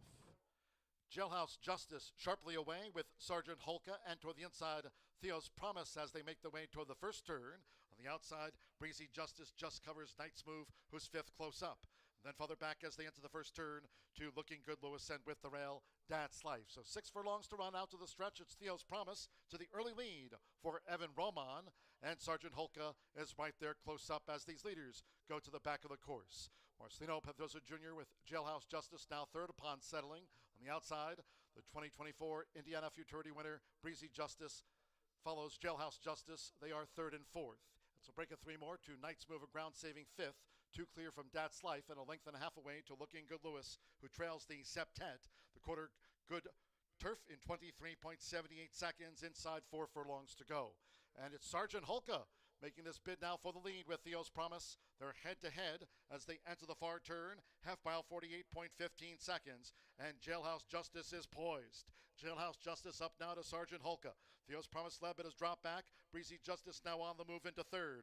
Theo's Promise needs to re-rally as they turn for home. Knights Move with Looking Good Lewis and That's Life. They straighten away. Jailhouse Justice with a sweep. To the inside is Sergeant Holka. And on the outside, Breezy Justice. Looking Good Lewis mounting a rail rally. Theo's Promise with Knights Move and That's Life. They come down to the final 16th with Marcelino Pedrosa Jr. It's Jailhouse Justice in his first run of 2025. Jailhouse Justice and JJ leads the way. Jailhouse Justice by 3 from Breezy Justice. Then Knights Move on the wire with Looking Good Lewis.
have to love the return of turf racing here at Horseshoe Indianapolis. We are thankful to be back on that beautiful turf course. It's so thick and lush. I mean, it just looks incredible the way it's turned out. Hopefully we can keep it in that same condition throughout this marathon meet here at Horseshoe Indianapolis. But certainly welcoming back turf racing, and with that, some big fields along the way as well. We'll kick off that Horseshoe Hat Trick All-Turf Pick 3 next Wednesday on the 14th. I know many people have been reaching out to me via social media and other avenues of communication regarding that Turf Pick 3. It'll return on the 14th. So the Horseshoe Hat Trick has not gone anywhere, just waiting a week for its return. We do kick off the Itoba $1 minimum Pick 4 in the upcoming 5th race. If you're still alive in that early Pick 5 or Pick 4, certainly wish you the best of luck in closing it out. Do scratch numbers 5 and 6. No Lack of Charm takes some of the speed out of this race, as does number 6, Sweet Daydream. Leaves us with a field of 7 set to battle it out over 6 furlongs, kicking off that first leg of the Itoba Pick 4. And I'm going to go value shopping in here with some Retail Therapy. Post position number 2. A 4-year-old filly by Champion Blame gets Joseph Romero calling the shots. Still a 7-pound weight allowance for Mr. Romero despite his successes here last season. 1 for 16 for Retail Therapy. And the win did come on the synthetic. So far has yet to hit the board in 4 tries on a fast main track. But I thought that last race, which many of them exit on April 23rd, was an absolute mad scramble near the wire. Now, the winner did win by a half length, but it felt like a race in which any of them could have won. Now, you just say, well, it's a $12,500 claimer, but it was a race that if you watch the replay, everyone was in with a shot. Israel Garcia owns and trains Retail Therapy, and this was a horse that I thought, despite finishing off the board, finishing 6th in a 9-horse field, might have been closing strongest of all late. Now, not sure there's enough speed in here to really set it up for Retail Therapy with the scratch of the 5 and the 6. I was expecting a hot pace, and maybe Retail Therapy could pick up the pieces late, but still a horse who has been in decent form, and in fact, it's been only the last race this horse missed the board. Before that, on the synthetic, was consistently picking up paychecks in the top 3 each and every start, so has brought in some decent form, and we'll see if Retail Therapy can pick up the pieces at a decent price in here. Currently 5-1 on the board, but a lot of the people, in fact, everyone seems to be piling on Perfect Manhattan. Chris Amy going to be calling the shots in here for Brittany Vandenberg. Jockey-trainer combination that certainly wins races. When they team up, you absolutely need to pay attention. They win at 22% here, but with that, they usually get bet heavily. Their return on investment, despite winning at 22%, is only 76 cents on the dollar. 1 for 16, a 4-year-old filly who has good early speed, is certainly assisted by the scratch of number 5, No Lack of Charm, and this one projects to be the one to catch to cash. For me, with many of them exiting a race that I thought was completely wide open, in which any of them could have won, it's hard for me to settle on a low odds price, but that could be the case in here for Perfect Manhattan, who did beat many in this field. However, the horse who was closest to winning that mad scramble for the wire is in post position number 4, Closer to the Truth. John Heron, Alberto Burgos, they have been heating up lately. Heron now winning over 22% and Burgos over 15%, both already winners on the day. This 5-year-old mare looks to show the youngings how it's done. She's a 3-time winner. All 3 wins have come here locally. She's second start off the layoff. She exits that same race. She was bet down to 7-2, was cranked and ready to go at first asking, and she was widest of all. It was a 9-horse field. Never got an opportunity to save ground after breaking from the outside that day. Widest of all and ran on well in the lane. Should be able to show tactical speed and maybe get first run if Perfect Manhattan does tire. Closer to the Truth, likely to get first run and poke that head in front. We'll see if they can poke the head in front when it counts, and that's near the wire. 5 minutes away from kicking off the Itoba Pick 4, $1 minimum, 15% takeout, the lowest takeout in the land right here at Horseshoe Indianapolis. You've made it halfway through the week. We've made it halfway through the card. Be rewarded with diving into that Itoba Pick 4 5 minutes from now.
The horses called postward for the fifth race. This fillies mare's sprint carded at 6 furlongs, a field of 7. Scratch number 5, No Like a Charm, and 6, Sweet Daydream. Scratch the 5 and number 6. 1, Sally Bally, is owned by System Racing LLC. Ownership correction for the 1, Sally Bally. Exacta, Trifecta, Superfecta, Double Pick 3, starts at the $1 Itoba Late Pick 4. 2 minutes.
We're less than 1 minute away from post time. Less than 1 minute.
The horses are approaching the starting gate.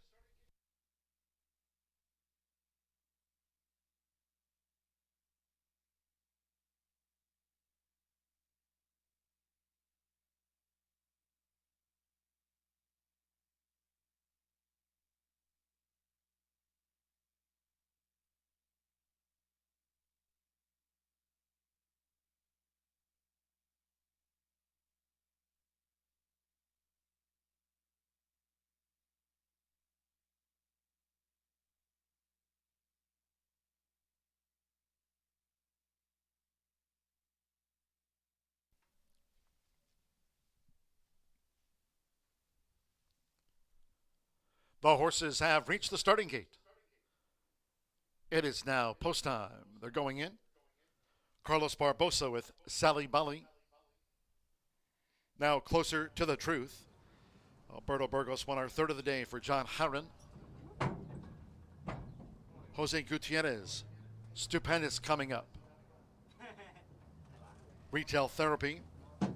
Joseph Romero claims the 7-pound apprentice allowance. Now Chris Amy with Perfect Manhattan. Closer to the truth, 9-5 favorite. 2-1 Perfect Manhattan and 7-2 Captive Heart. Marie Correa with Seachrome making her seasonal bow. Stand by one more. Santo Sanjor with Captive Heart. All in line. Ready. And they're off. Seachrome with Captive Heart.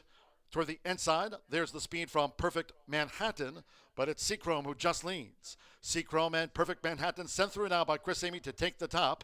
Seachrome now pursues the pace, and Perfect Heart is right there on the outside. As they make their way toward the far turn, Sally Bally running in 4th, Stupendous in 5th, Closer to the Truth in the green cap is running in 6th at the 3.5, and Detached. Retail Therapy beaten for speed. The quarter 22.53 seconds. Perfect Manhattan takes them to 3 furlongs from home as Santo Sanjor starts a bid with Captive Heart, now second on the outside. As these leaders come toward the quarter pole, Seachrome and Closer to the Truth is drawing in with each and every stride on the far outside.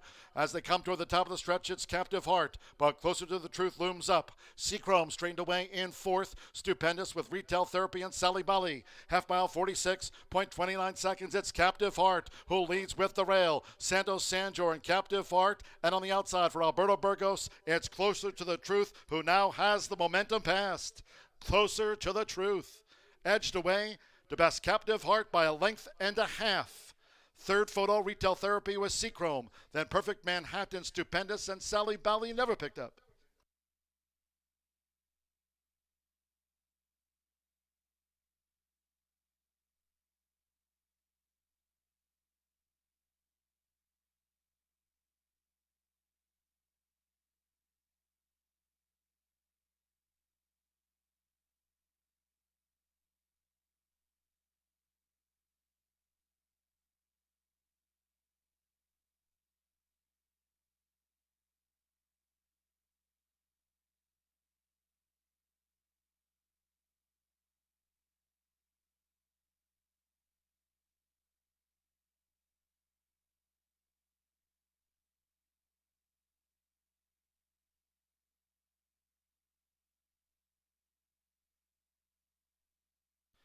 Four nine, then a show photo.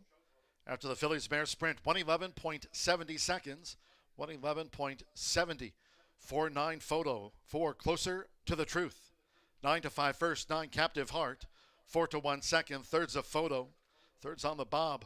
Hold all bets until official. A couple of wins on the card for Alberto Burgos.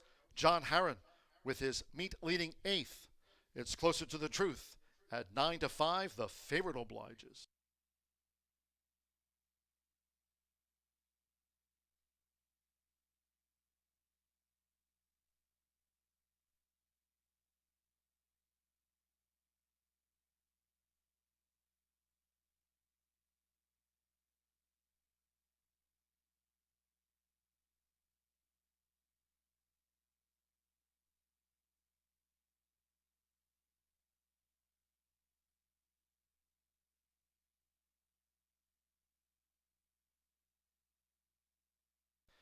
And the Murphy Trailer Sales winner circle the 4, Closer to the Truth.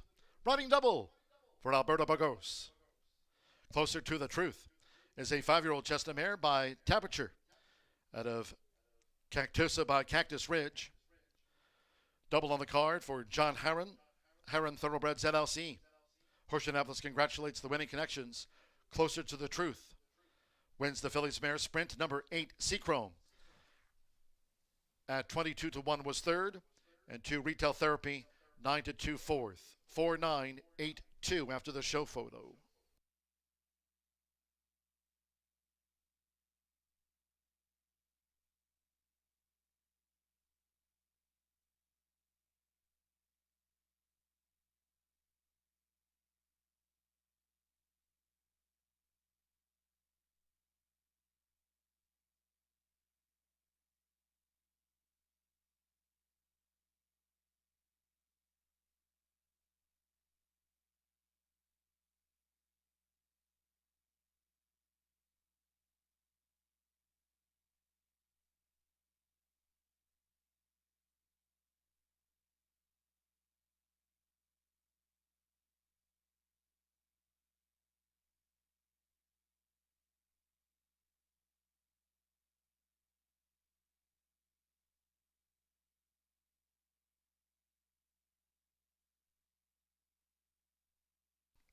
Fifth race official.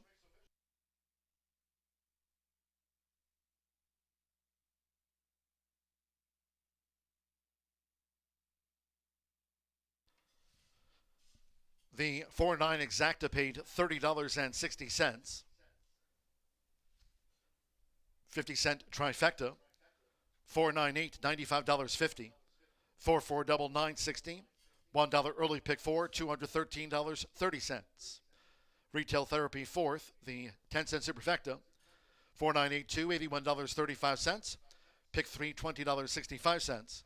50-cent early pick 5 returned $964.65.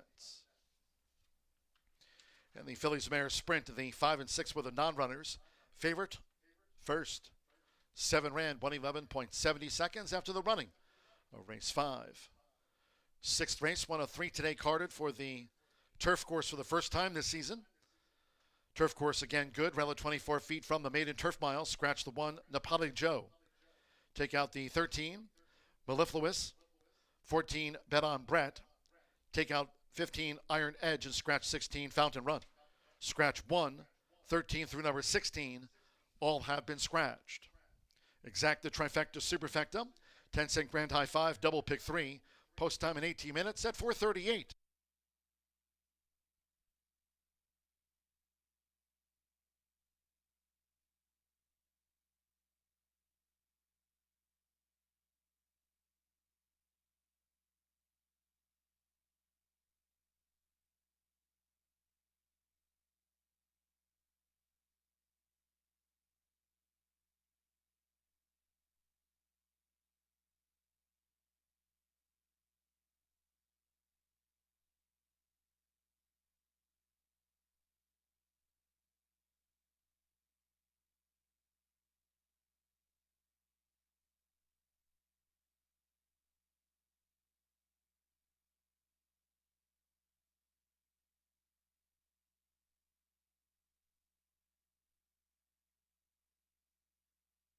All in line, ready, and they're off.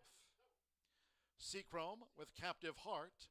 Toward the inside, there's the speed from Perfect Manhattan, but it's Seachrome who just leads. Seachrome and Perfect Manhattan sent through now by Chris Amy to take the top.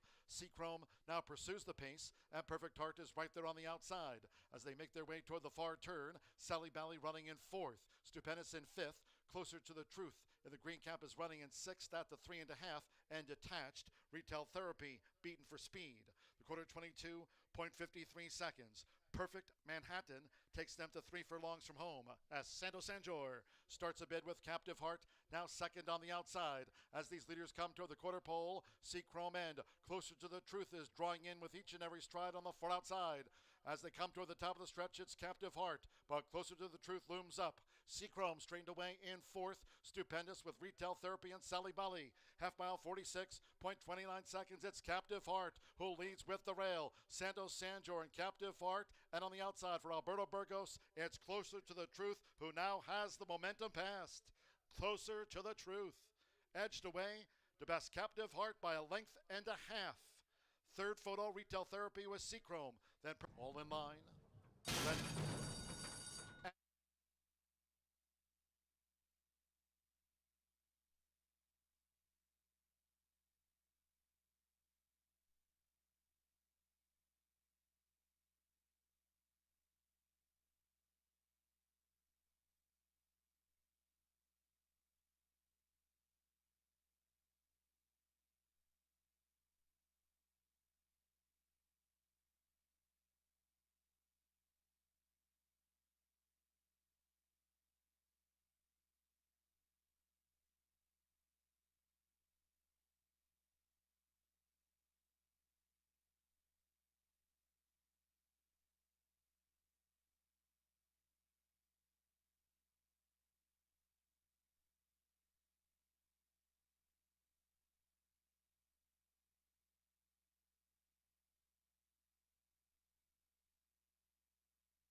Maidens on the turf take main stage for race number 6, now just 9 minutes away. Do scratch your also eligibles 13, 14, 15, and 16, in addition to your rail runner, Napali Joe, is out as well. 1, 13, 14, 15, and 16 are out of the upcoming 6th event, 1 mile on a lush and beautiful turf course, which we are very thankful to be on. The turf is listed as good, the rail setting at 24 feet, and we kick it off just about 8 minutes away at half past the hour Eastern time at 4:30. And I'm going to go to right in the middle, your current favorite right now, and I'm not surprised this horse is favored, Gamblin' George. Joe Rocco Jr., going to be calling the shots in here. James Kelly sending this 4-year-old colt by Noble Mission, who's bred on the top and the bottom to absolutely love and relish the turf so much that neither trainer has tried this horse on the dirt. They did think enough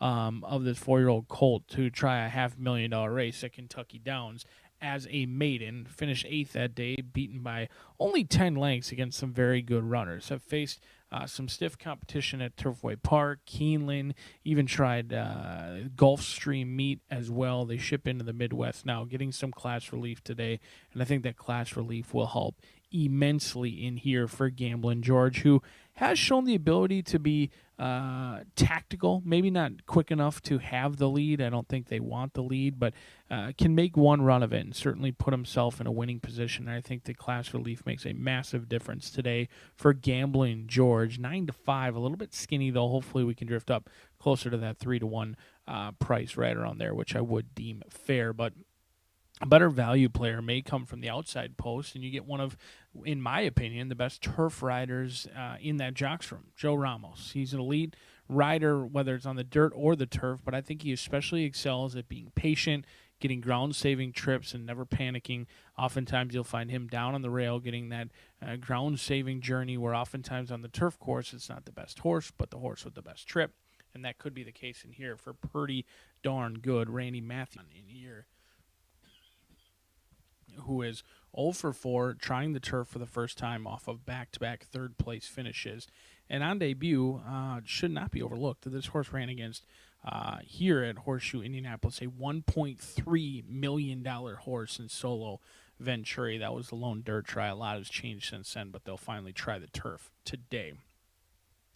Number 9 is Oh Please, Evan Roman from Michelle Elliott. She's off to a very nice start this summer, winning at 15%.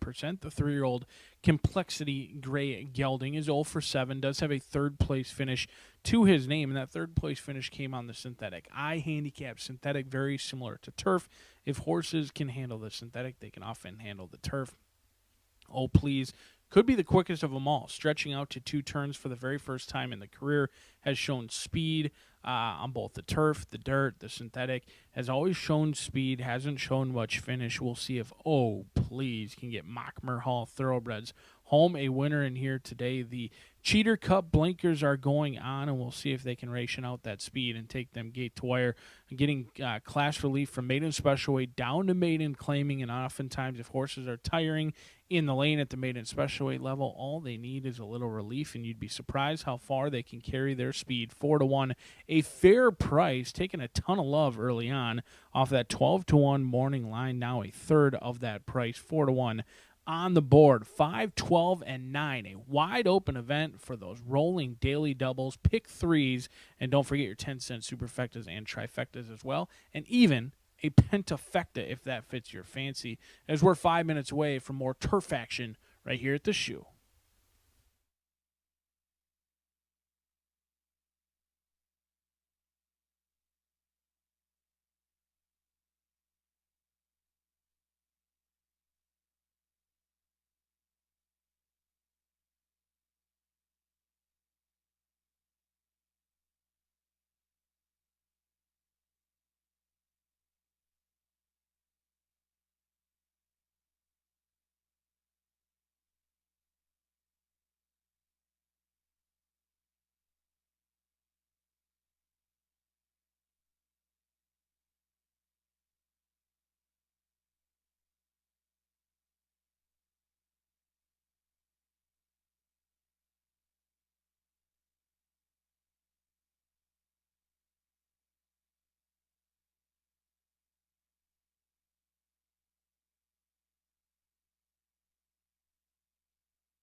The horses called postward now for the 6th race. Maiden Turf Mile. A field of 11. Scratch 1, Napali Joe. 13, Mellifluous. 14, Bet on Brent. 15, Iron Edge. And 16, Fountain Run. Scratch 1, 13 through number 16. All have been scratched. Exacted Trifecta Superfecta. 10-cent Grand High 5. Pentafecta wagering here on the Maiden Turf Mile. Double pick 3. On parade. Due up soon.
The horses are approaching the starting gate.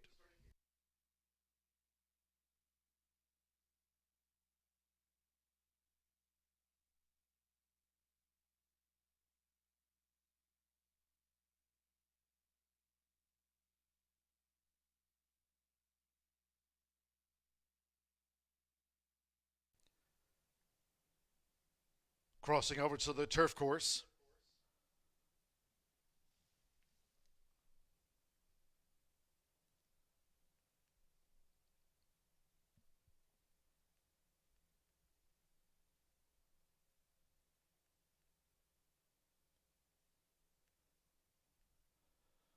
Arriving at the gate,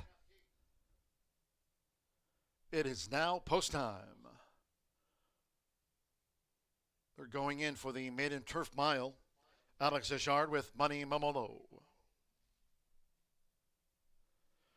Mitchell Morrow with Sharp Strike joins Money Mamolo.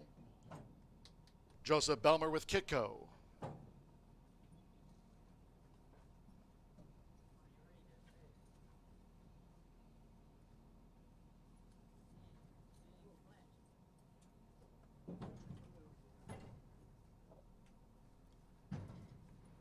Sammy Bermudez, Diver went in well. Adam Beschitza with Flyin' Ryan. Now Joe Rocco Jr. with Gamblin' George. 8-5 favorite, Gamblin' George. Evan Roman with Oh Please, Gamblin' George in. Chasing Kitty, Alberto Burgos with a couple of wins on the card. Hannah Leahy with Lucky 7. Angel Serper with Caradia. Course here good, rel at 24 feet. One more. Joe Ramos with Pretty Darn Good. Gamblin' George, 9-5 favorite. They're in the gate.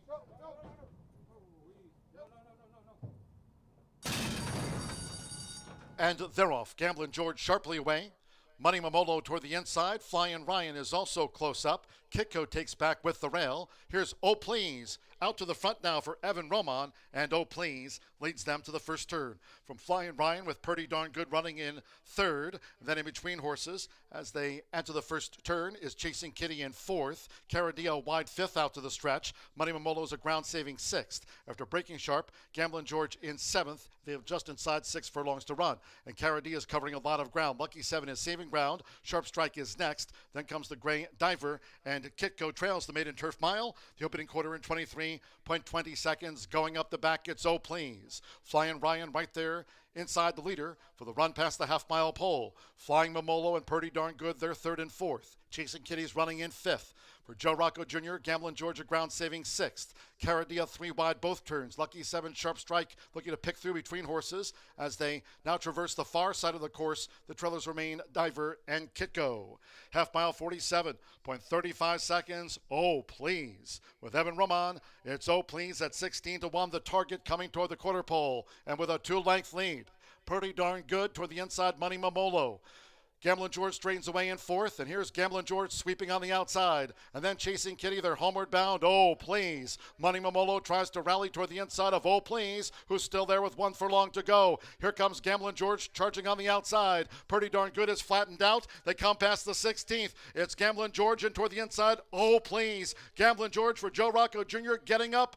Gamblin' George has won it by 3/4 length to Oh Please. Money Mamolo was third, then Pretty Darn Good and Diver.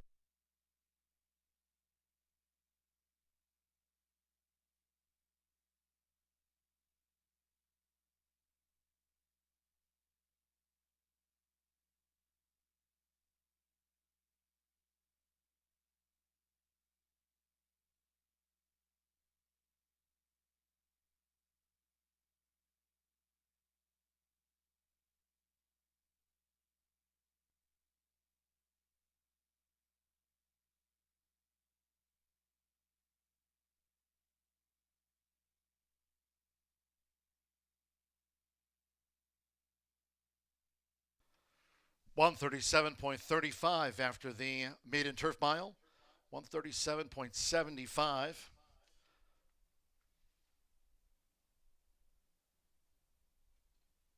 Five, 9, 2, 12, 8. 5, Gamblin' George. 5-2 first. Number 9, Oh Please. At 16-1 second, good effort. 2, Money Mamolo. At 7-2 third. 12, Pretty Darn Good. 10 to 1/4, and Date Diver from out of the backfield getting into the Pentafecta at 9 to 2. It's gone to Gamblin' George. 5 to 2 favorite at the off. Joe Rocco Jr. for James Kelly. Blazing Forest Stable. It's Gamblin' George out to the maiden ranks.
The result of the sixth race official in the Murphy Trailer Sales Winner's Circle, the 5, Gamblin' George with Joe Rocco Jr. Gamblin' George is a 4-year-old. Dark Bay or Brown Colt by Noble Mission. Out of Royal Copenhagen by Inchinor. Owned and trained by James Kelly's Blazing Forest Stable LLC. Horseshoe Indianapolis congratulates the winning connections of Gamblin' George out to the maiden ranks. Paid 5 to 2 favorite.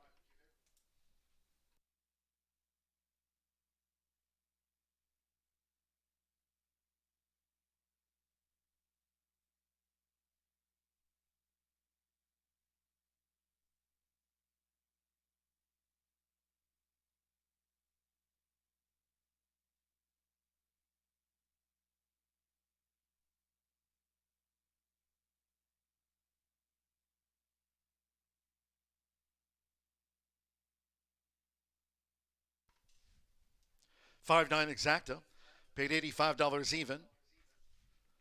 With Diver 5th, the 10-cent Pentafecta, $5.9, $212.8, $419.97.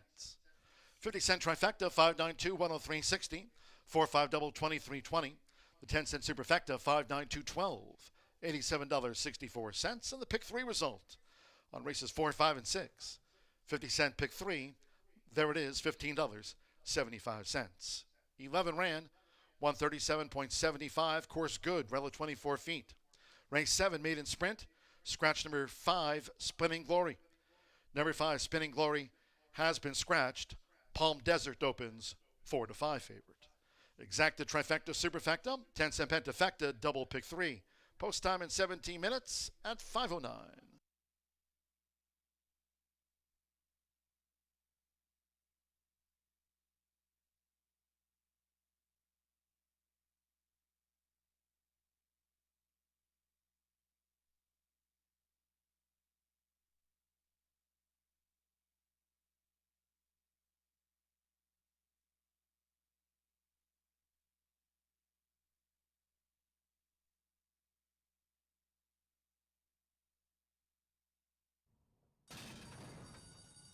and they're off. Gamblin' George sharply away.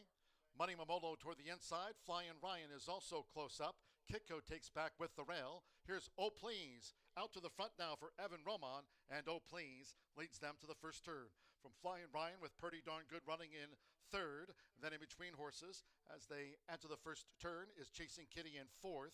Caradia wide fifth out to the stretch. Money Momolo's a ground saving sixth. After breaking sharp, Gamblin' George in seventh. They have just inside 6 furlongs to run. And Caradia is covering a lot of ground. Lucky 7 is saving ground. Sharp Strike is next. Then comes the Gray Diver, and Kitco trails the maiden turf mile. The opening quarter in 23.20 seconds. Going up the back, it's Oh Please. Flying Ryan right there inside the leader for the run past the half-mile pole. Flying Momolo and Pretty Darn Good, they're third and fourth. Chasing Kitty's running in fifth. For Joe Rocco Jr., Gamblin' George a ground saving sixth. Caradia 3 wide both turns. Lucky 7 Sharp Strike looking to pick through between horses as they now traverse the far side of the course. The trailers remain Diver and Kitco. Half mile 47.35 seconds. Oh Please. With Evan Roman, it's Oh Please at 16 to 1. The target coming toward the quarter pole and with a 2-length lead. Pretty Darn Good toward the inside. Money Momolo. Gamblin' George straightens away in fourth, and here's Gamblin' George sweeping on the outside. And then Chasing Kitty, they're homeward bound. Oh Please. Money Momolo tries to rally toward the inside of Oh Please, who's still there with 1 furlong to go. Here comes Gamblin' George charging on the outside. Pretty Darn Good is flattened out. They come past the 16th. It's Gamblin' George and toward the inside. Oh Please. Gamblin' George for Joe Rocco Jr. getting up. Gamblin' George has won it by 3/4 length to Oh Please. Money Momolo was third, then Pretty Darn Good and Diver.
rolling right along, as is your week here on a Wednesday at Horseshoe Indianapolis. It's time for the final Pick 3 opportunity of the day. 2 thoroughbred events remain before we give way to Martha, who will take you through the 350-yard finale. We'll go back on the main track. In here, scratch number 5, Spinning Glory out of this upcoming 3-year-old filly maiden special weight event. 6 furlongs going to be the distance. We've got a heavily backed favorite in number 9, and I'm going to try and go a different direction in here. How about Milady Sansa for Estevanco in here? 3-year-old filly by Spun to Run, who's 0 for 6, but has picked up paychecks consistently. In fact, 50% of the starts has finished in the top 3 with earnings of $21,000 at this point, and most of those starts have come on the synthetic. What if Milady Sansa wanted to be on the dirt the whole time? I thought she was running on okay late in the lane. Now, our track has played favorable to speed, but it's been playing fairly throughout the meet, but you've wanted to be close, and I don't think this is a deep closer by any means, and she has every right to improve second time over the track. I've seen it many times over the years here at Horseshoe Indianapolis. A horse runs poorly, and this one didn't, actually ran very well, but runs poorly in their first try over the track. Then the second time, you often overlook them, and they ran a hugely improved race second time over the track. That could be the case in here because this 3-year-old filly, she's really shown some talent over at the synthetic. She's broken sharp. She's passed horses in the lane on debut. She was 5th early, finished 3rd that day. Other races, she's shown speed, hasn't been able to see it out through the lane. So I think Correa, underrated rider here at Horseshoe Indianapolis, despite no longer getting the apprentice weight, she'll pick up plenty of wins throughout this meet, and this could be one of them in here at a favorable price of 5-1. Can go to the lead, but I expect them to sit right off the pace and try and pass in the lane and could improve second time over the track. Don't Call Me Babe is going to break from post position number 8. And this is one that I just wanted to follow the tote board. 4-1, Brendan Walsh. I figured he's going to take action. 2-1 is right about maybe where I suspected. If this horse was right around 4-1 or 5-1, I would be avoiding at all costs. And usually that's the opposite of what I tend to believe. I mean, the higher the odds, the more value there are. But in horses like this, you kind of do need to follow the tote board because there are a lot of unknowns. Debuted last season at 2 over at Ellis Park, was beaten by a head on debut, and then since then has been favored in 2 out of the last 4 starts and really hasn't shown all that much finish. Likes to go to the lead, but doesn't like to finish her races. She does get Lasix again. This will be the 3rd time she's run on Lasix. There's been moderate improvement. Not sure how she liked the synthetic or not. This will be her first try on the main track. She certainly looks the part. I love the way Don't Call Me Babe has turned out. It's a good-looking filly by Tiz the Law, who looks plenty muscular, does look like an in-between a sprinter and a route horse in here, but certainly looks plenty fit, in my opinion. We'll see how the dirt plays out. Has been working consistently on the synthetic as well, so that's the true unknown in here. But you do have Brendan Walsh training, and he certainly does not need a map to our winner's circle. We'll see if the $240,000 Keeneland September sale purchase can start to get some return on that investment with Don't Call Me Babe at 2-1. But the deuce is Clay Basket, another horse who's being overlooked. The Kentucky-bred 3-year-old filly by Dialed In gets Santo Sanger aboard. John Donaldson, homebred, is 0 for 3, lightly raced, and on debut, she ran into a complete monster in Studio Hall. Was out broke, kind of ran off the feet early, and then chased home what I feel is a monster in Studio Hall. Since then, didn't really have much of an effort on the return. Maybe came back a little bit too quick as a 2-year-old. Has one start, exits the same race as the top selection, and another horse who was kind of running on okay and actually took some love at the wagering windows that day despite a 12-horse field. Was bet down below 10-1. In fact, went off just under 8-1.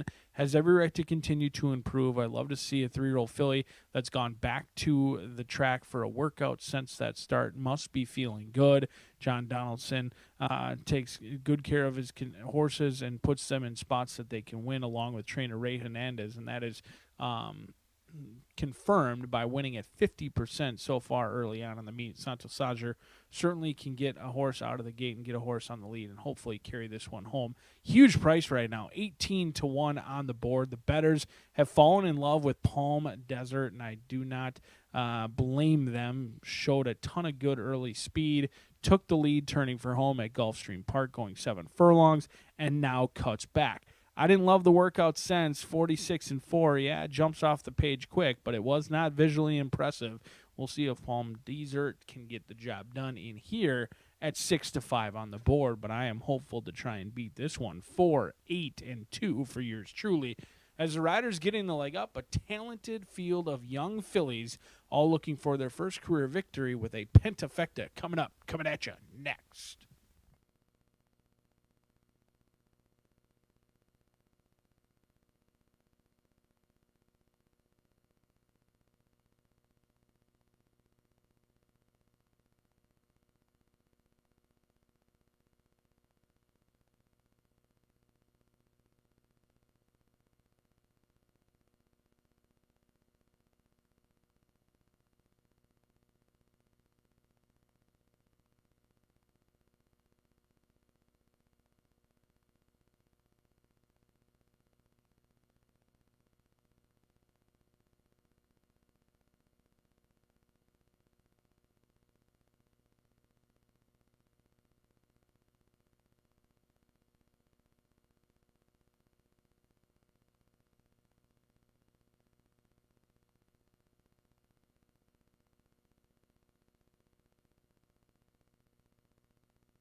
The horses stepping onto the track for the 7th race. Maiden 3-year-old filly sprinted 6 furlongs, a field of 9. 5 Spinning Glory has been scratched. Scratch the 5. Exacta, Trifecta, Superfecta. 10-cent Pentafecta wagering. Double pick 3. Round about a minute or more.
The horses are approaching the starting gate.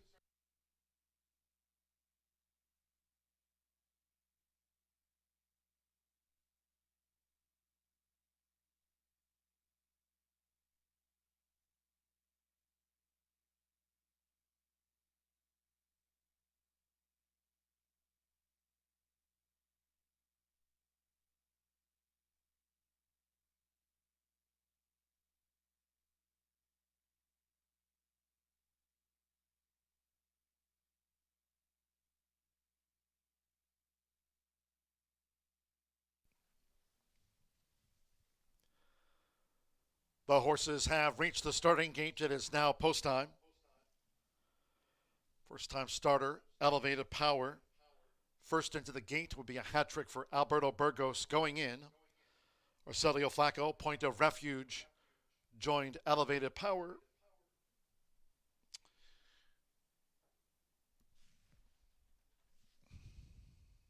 Rodney Prescott with Greeley's Gold.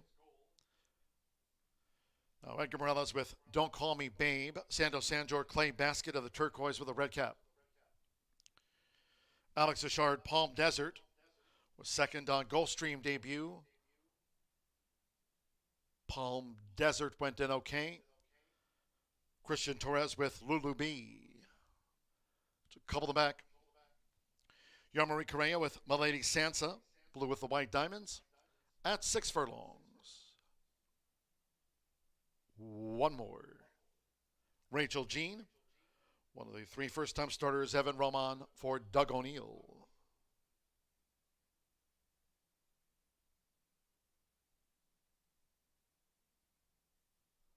They're in the gate.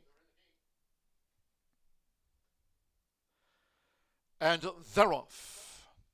And Palm Desert broke sharp along with Milady Sansa. There's Greeley's Gold with an early bid. Don't Call Me Babe, part of the pursuit, along with nearest the inside, Point of Refuge and Lulu B, also part of an early scramble as they make this run toward the half-mile pole. It's Palm Desert, who's just in front of Greeley's Gold toward the inside. Milady Sansa tracks them from third, with Don't Call Me Babe making headway now, entering the far turn. Point of Refuge is running in 5th. Lulu B is 6th.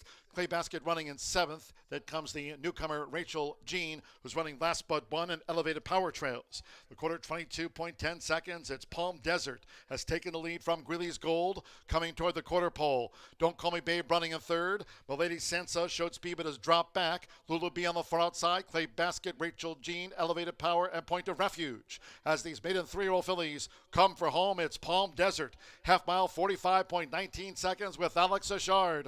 Palm Desert leads by a couple of lengths to Greeley's Gold, who continues to chase gamely, coming past the 16th. And then Clay Basket into 3rd. Milady Sansa's 4th. They're close to home. At second asking, it's Palm Desert. Alex Achard for Riley Mott, and Palm Desert wins by 2. Kept Greeley's Gold at bay. Clay Basket 3rd, had late interest. Milady Sansa 4th, a gap away to Lulu B, who headed Don't Call Me Babe, Elevated Power. The newcomer Rachel Jean beat 1 home. That was Point of Refuge back in 9th.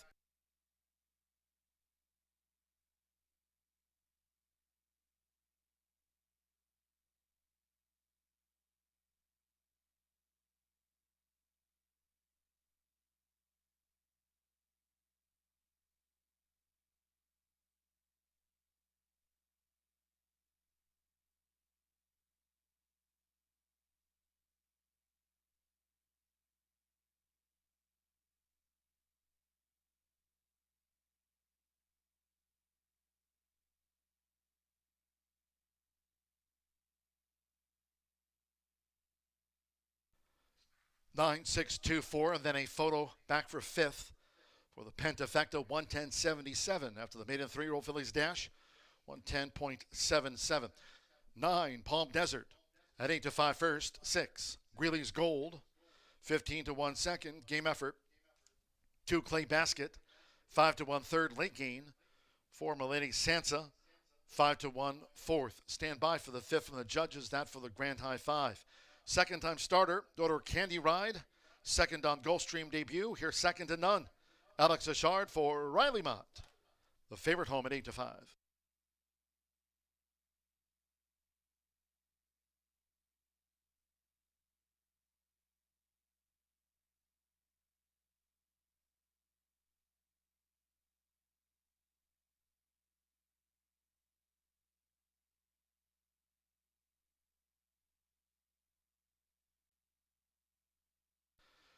The judges have posted number 3, Lulu B, back in 5th for the Pentafecta. 9-6, 2-4-3.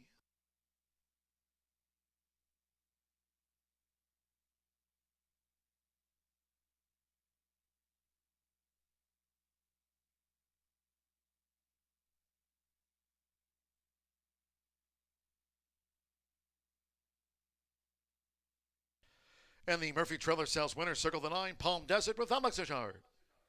Palm Desert is a 3-year-old Chester filly by Candy Ride.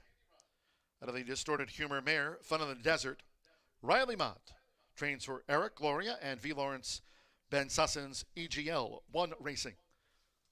Horseshoe Indianapolis congratulates the winning connections. Palm Desert at second asking, out to the maiden fillies ranks.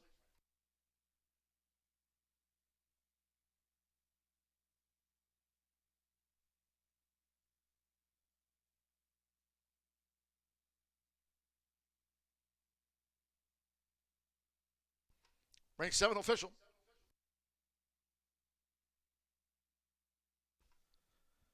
The 9-6 exacta paid $82.40.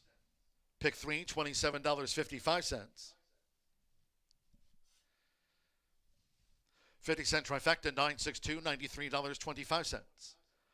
5-9 double, $32.80. 10-cent superfecta, $52.79.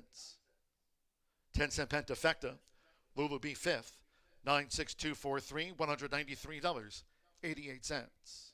9 ran, 110.77 after the running of race 7. Race 8 won a 3 today. Carded for the turf course, rated good, relative 24 feet, 19 minutes away from the starter turf mile. Scratch 2 Day Tripper, 7 Risk Manager, 8 Gamer. Take out 11 Tiverton, 13 Rich Kingdom, 14 Hydrofrost. Scratch 15 Leave It to Kitten, and 16 Epimethium.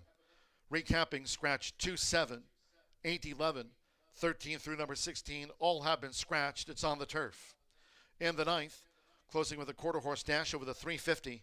In the 9th race, there are no scratches and no reported rider changes. Exacta, trifecta, superfecta, 10-cent pentafecta on the starter turf mile. Starts the late double, 5:39, post time.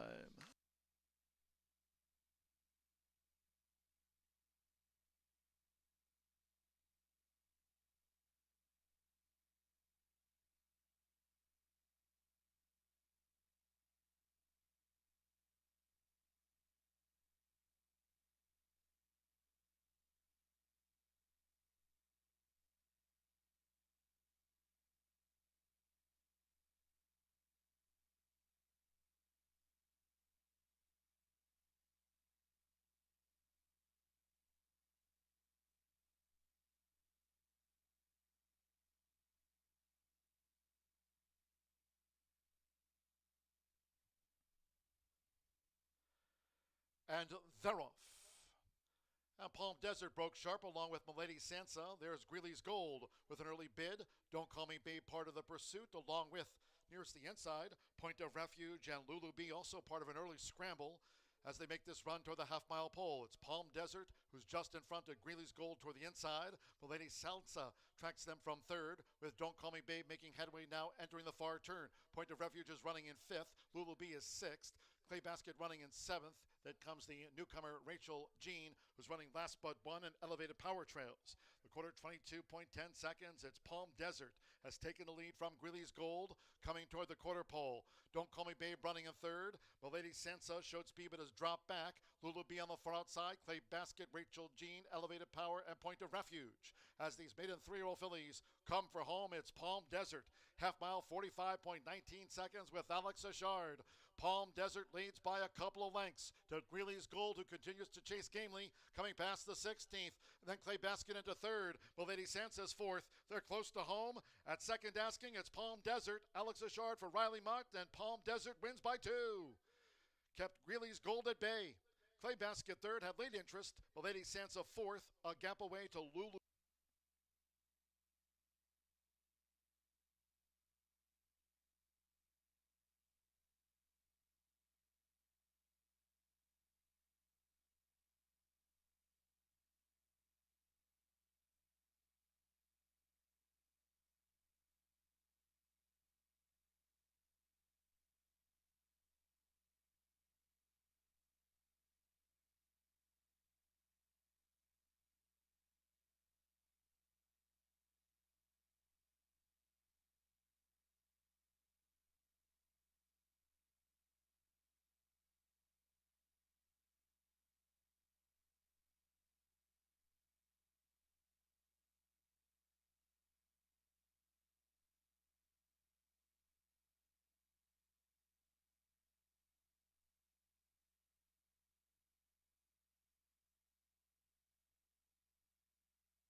Tequila Herradura. Extraordinary awaits.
Here we are down in the paddock, Shelbyville, Indiana, 8 minutes away from our final thoroughbred event. If you're still alive in that Itoba late pick 4, certainly wish you the best of luck, as I do if you're alive in the late fire 5. We'll start anew tomorrow in the opener, and we're hopeful to be back on the turf course for the remainder of the week. Only one more racing day this week after we race Saturday, Monday, Tuesday, Wednesday, and Thursday.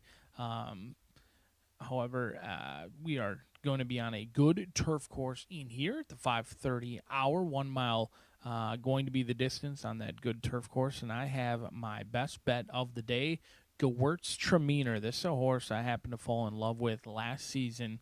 Runs his A race almost each and every time. He tries hard. He's got 6 victories from 19 starts. He's even been victorious this year over at Oaklawn Park, in which he dug down deep at 5-2, beating some old classic horses like Silver Heist. Also took on Awesome Aaron over there as well, and has been facing some tough foes. Now he tries the turf course, and he'll run on any surface. That's what I love about the hammer time. He'll run on the turf, he'll run on the dirt, he'll run on the slop. He's got tactical speed, but certainly does not need the lead. On this turf course, I was projecting that you wanted to be on the lead, but it is so thick and luscious out there right now with that rail setting out that it appears to be playing incredibly fairly. So while he's got tactical speed, he absolutely does not need the lead by any means.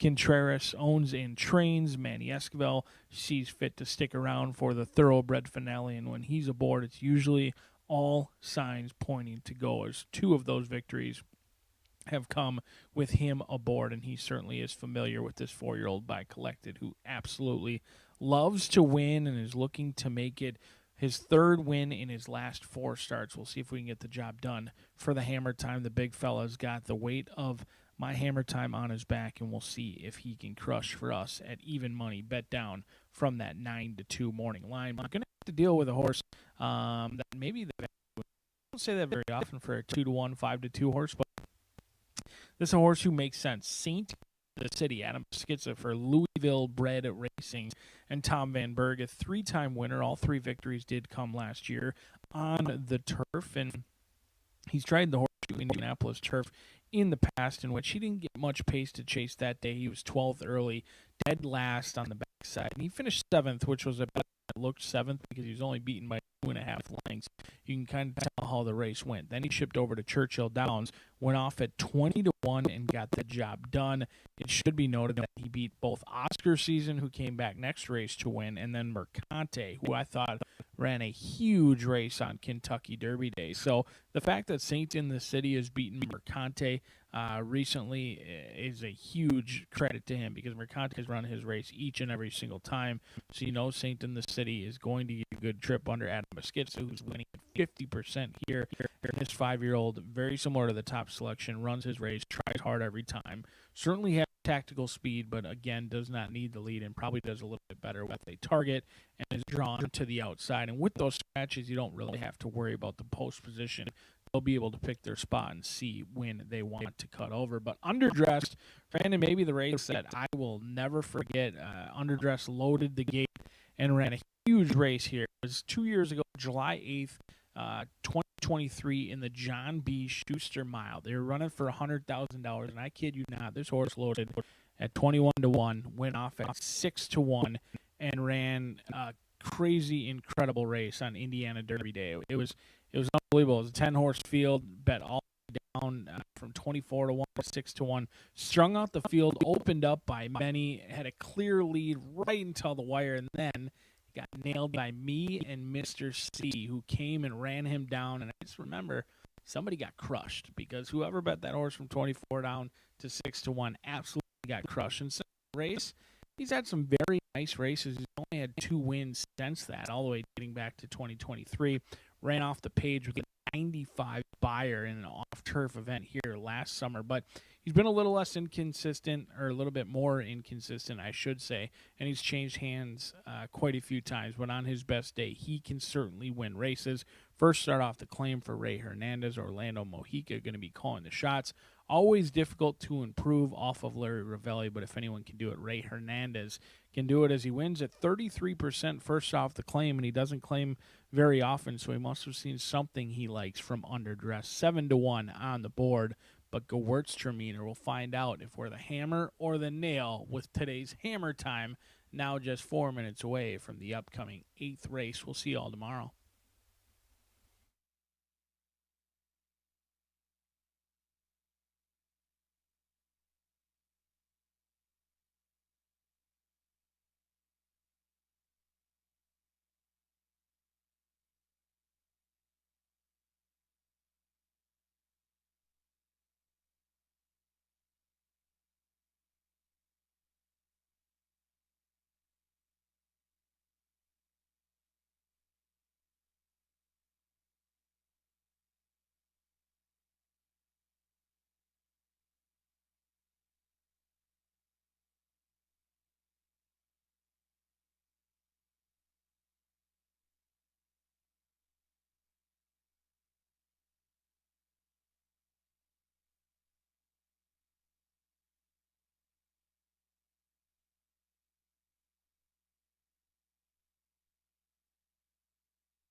The horses call posted now for the 8th race. The starter turf mile, a field of 8. Scratch 2 Day Tripper, 7 Risk Manager, 8 Gamer. Take out the 11 Tiverton. Scratch 13 Rich Kingdom, 14 Hydro Frost, 15 Leave It to Kitten, and the 16 Epimethium. In the 9th, quarter horse allowance dash with the 350. In the finale, no scratches, no rider changes. One Pretty Fabulous, a pound over there. Turf course good, rel at 24 feet, and a fast main track for the final quarter horse dash of the day and post time nears.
Please note there is a late scratch from the 9th race. 9th race quarter horse dasher with a 357. Touches Secret has been scratched. That's in the finale. 9th race scratch the 7.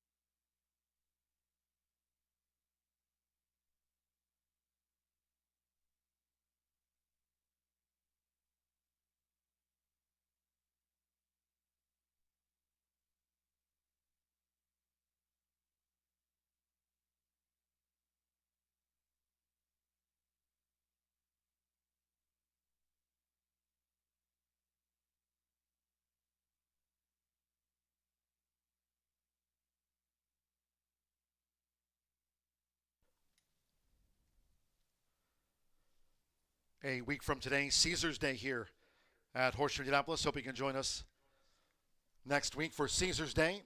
The horses are approaching the starting gate.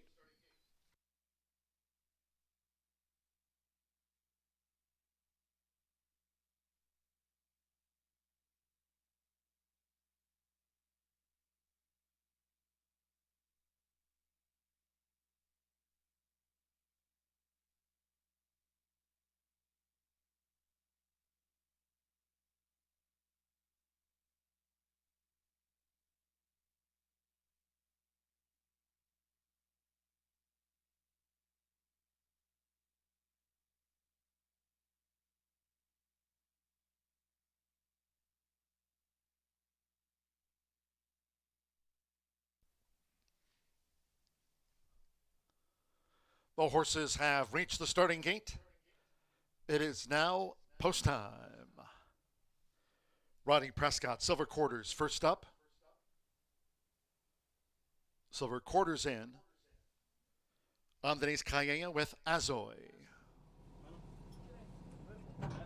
Santos Sanjor. Brilliant Journey next.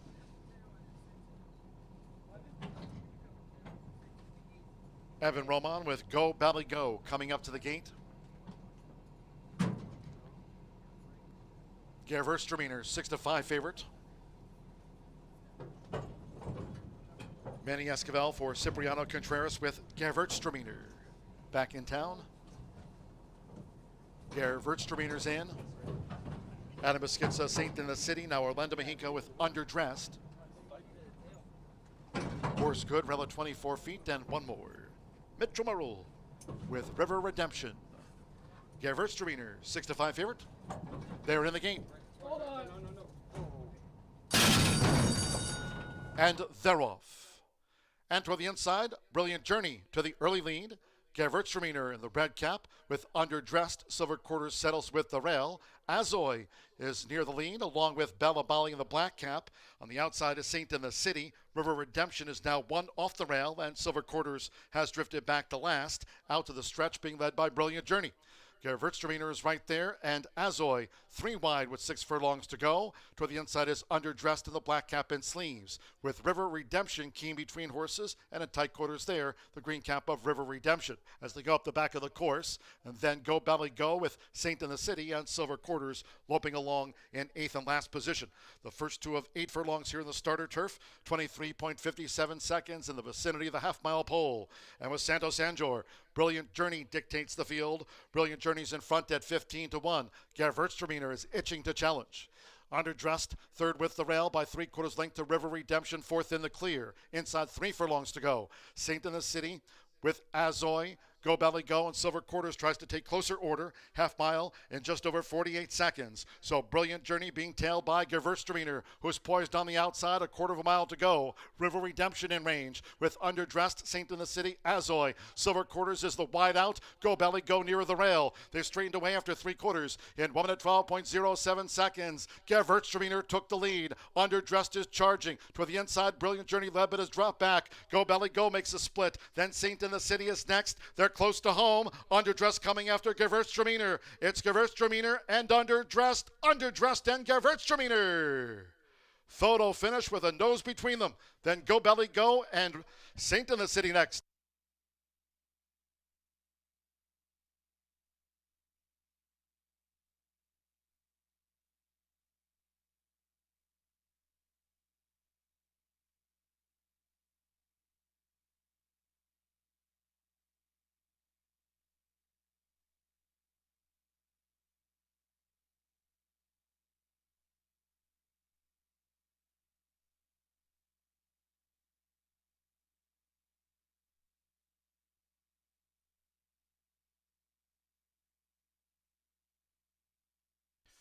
(1:37.25 seconds after the starter turf mile.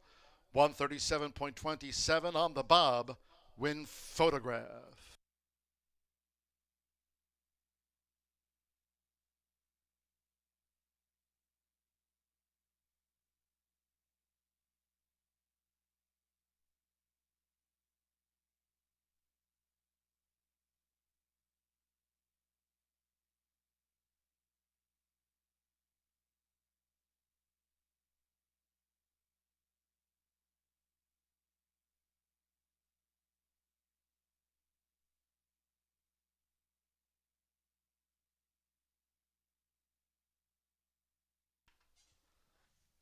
Five, 4, 9, 10, 1, 5. Underdressed.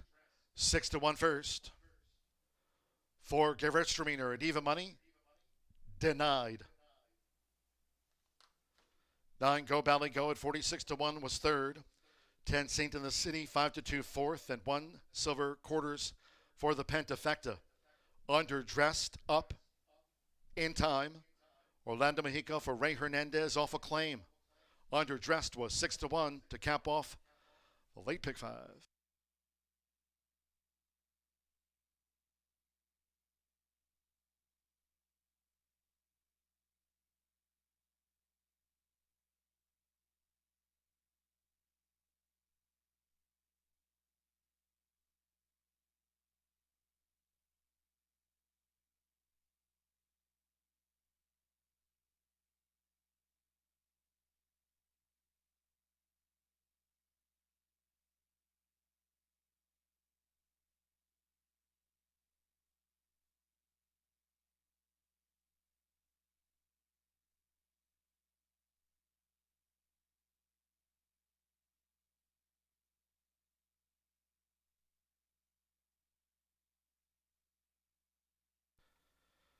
Stepping into the Murphy Trailer Sales Winners Circle, and it's official, the 5 Underdressed with Orlando Mexica. Underdressed is a 6-year-old dark bear brown gelding by Keen Ice and a Dress to Kill by Formal Gold. Campaigning for Don Todd Sr., co-owned and trained by Ray Hernandez. For an 8th career success, Underdressed got up on the line.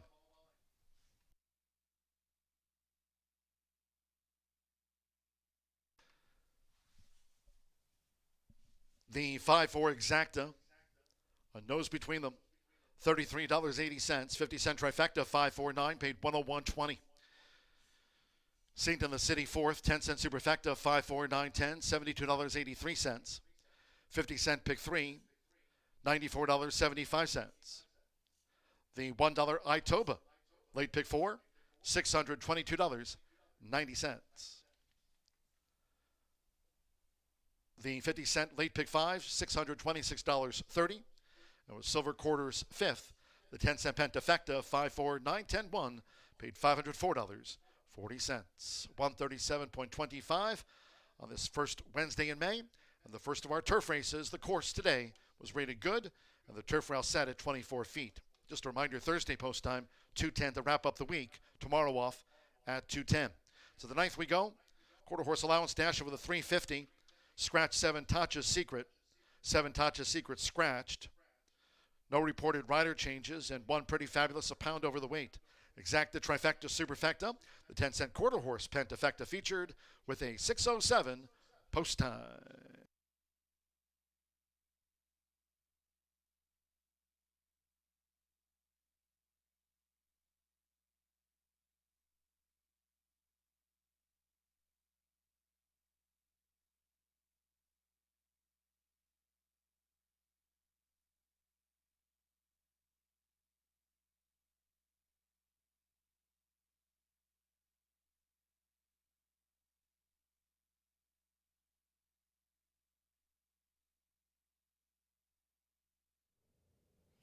Results are in for Raching Rachel's Warriors. Congratulations to Steve Sharon in first place, Carrie Worth in second place, and then Mary Miller, who came in third place.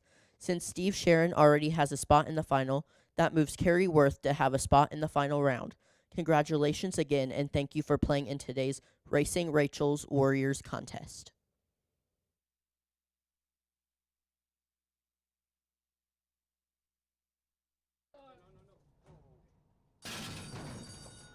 And they're off. And toward the inside, Brilliant Journey to the early lead. Gewürztraminer in the red cap with Underdressed. Silver Quarters settles with the rail. Azoy is near the lead, along with Bella Bali in the black cap. On the outside is Saint in the City. River Redemption is now one off the rail, and Silver Quarters has drifted back to last. Out to the stretch, being led by Brilliant Journey. Gewürztraminer is right there, and Azoy 3 wide with 6 furlongs to go. Toward the inside is Underdressed in the black cap and sleeves, with River Redemption keen between horses, and in tight quarters there, the green cap of River Redemption as they go up the back of the course. And then Go Belly Go with Saint in the City and Silver Quarters loping along in 8th and last position. The first 2 of 8 furlongs here in the starter turf, 23.57 seconds in the vicinity of the half-mile pole. And with Santos Anjor, Brilliant Journey dictates the field. Brilliant Journey's in front at 15-1. Gewürztraminer is itching to challenge. Underdressed, third with the rail by 3/4 length to River Redemption, fourth in the clear. Inside 3 furlongs to go. Saint in the City with Azoy, Go Belly Go, and Silver Quarters tries to take closer order. Half mile in just over 48 seconds. So Brilliant Journey being tailed by Gewürztraminer, who's poised on the outside, 1/4 mile to go. River Redemption in range with Underdressed, Saint in the City, Azoy. Silver Quarters is the wide out. Go Belly Go nearer the rail. They've straightened away after 3/4 in 1 minute 12.07 seconds. Gewürztraminer took the lead. Underdressed is charging. Toward the inside, Brilliant Journey led, but has dropped back. Go Belly Go makes a split. Then Saint in the City is next. They're close to home. Underdressed coming after Gewürztraminer. It's Gewürztraminer and Underdressed. Underdressed and Gewürztraminer. Photo finish with a nose.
Well, we have one race to go on the Wednesday card at Horseshoe Indianapolis. So it's a very compact but super competitive field of registered Indiana breds, three-year-olds and up. We do scratch, unfortunately, number 7, and that's Tacha's Secret, one of 2 from the Ricardo Martinez barn.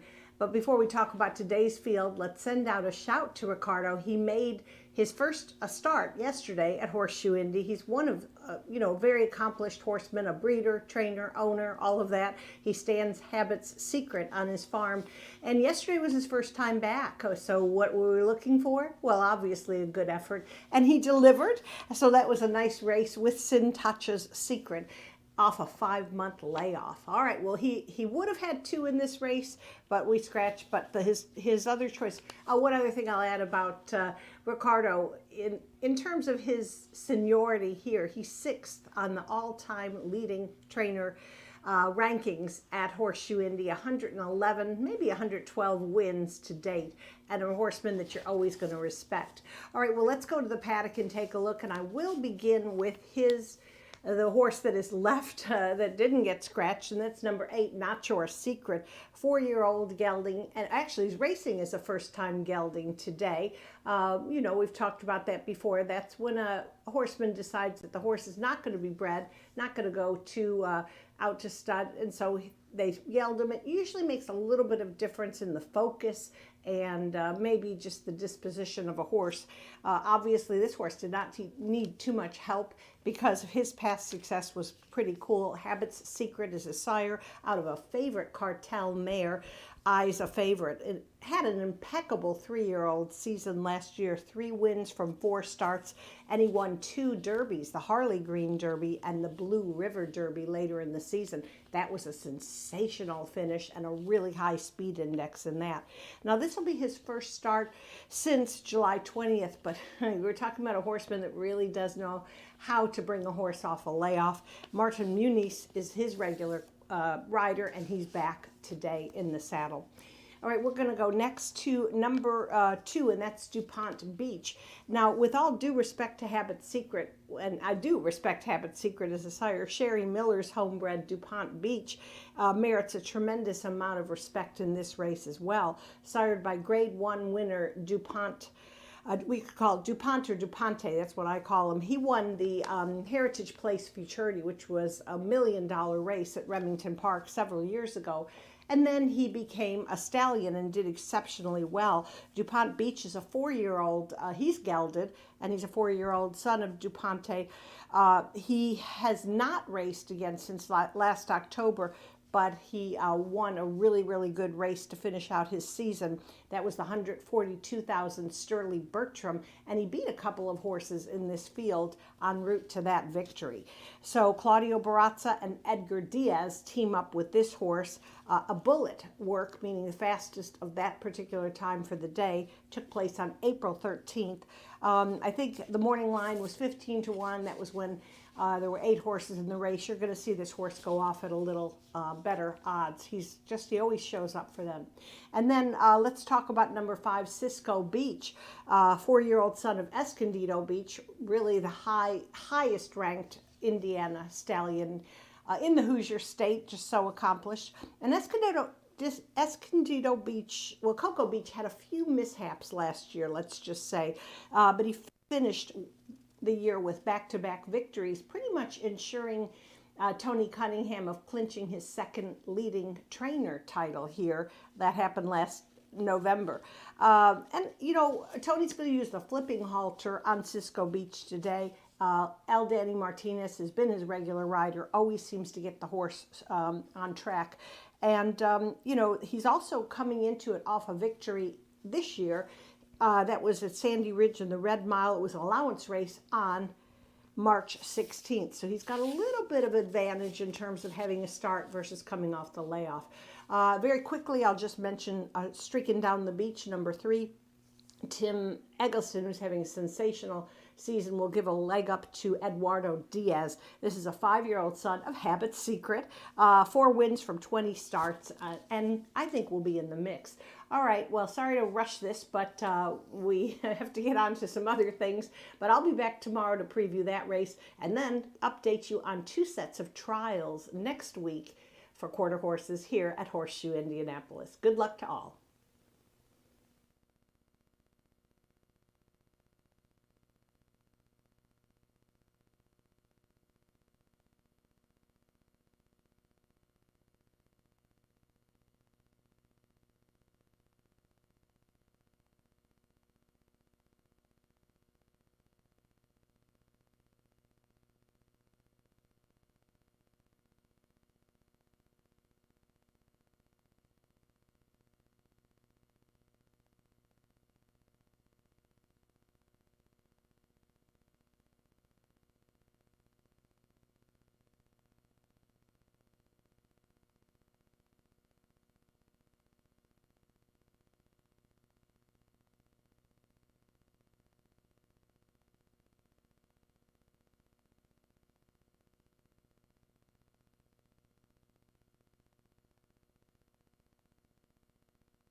The horses called postward for the 9th and final. Closing with this state-bred quarter horse dash over the 350 yards. Fast Track, 7 Touches Secret has been scratched. Scratch 7 Touches Secret. No rider changes. The one Pretty Fabulous a pound over. Exacta Trifecta Superfecta. The 10-cent quarter horse. Pentafecta. Fast Track and Post Time Expected.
The horses are approaching the starting gate.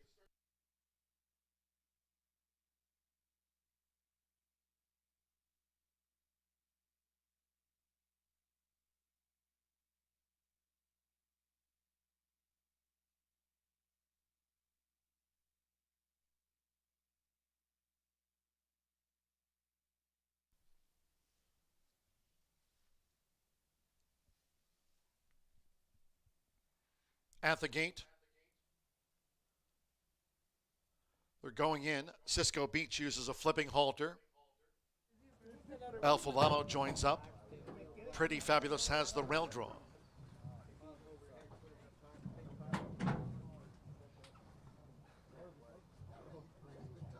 DuPont Beach going in.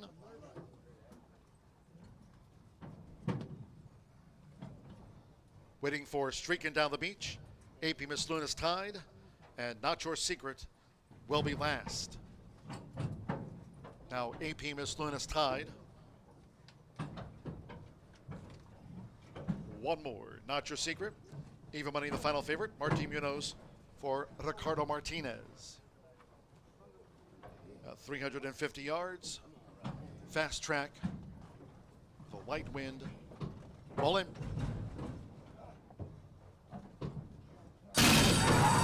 Off in the Wednesday finale to an even start. Pretty Fabulous along with DuPont Beach. Streaking Down the Beach just leads. 220 yards to go. Here comes a charge by Not Your Secret. And in between horses, when in tight quarters, El Fulano. Inside the final 110 yards. Streaking Down the Beach and Not Your Secret. It's Streaking Down the Beach and Not Your Secret. Photo finish. DuPont Beach was third. Cisco Beach fourth. Then El Fulano.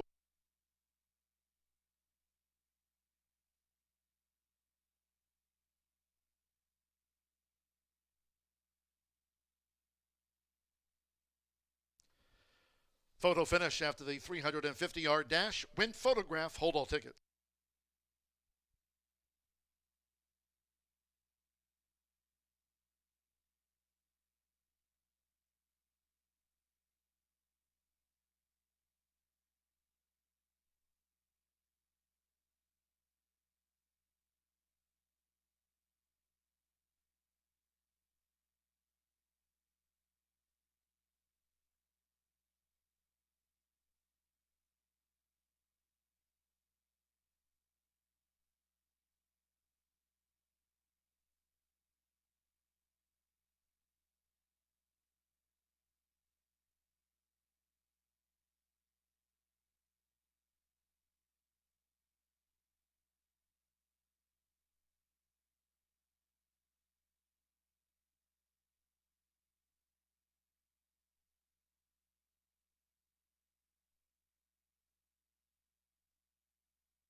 Three, 8, 2, 5, 6, 3. Streaking Down the Beach. 6-1 gets in. A nose over 8. Not Your Secret. 3-5 final favorite just missed. Nose between them. 2 DuPont Beach at 4-1 third. 5 Cisco Beach 9-2 fourth, and El Fulano for the quarter horse Pentafecta. Streaking Down the Beach, Eduardo Luna Diaz. Another quarter horse dash win here this season early on for Tim Eggleston.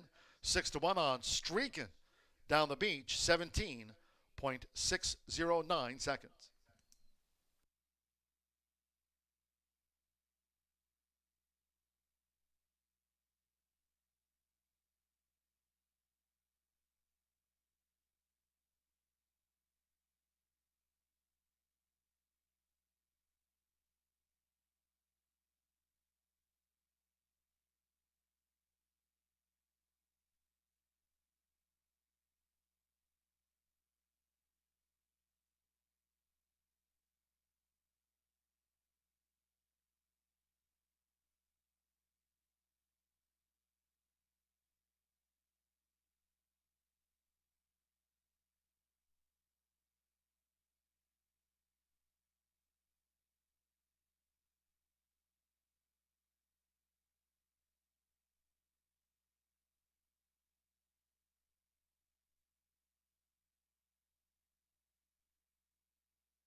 Stepping into the Murphy Trailer Sales winner circle, the 3, Streaking Down the Beach, with Eduardo Luna Diaz.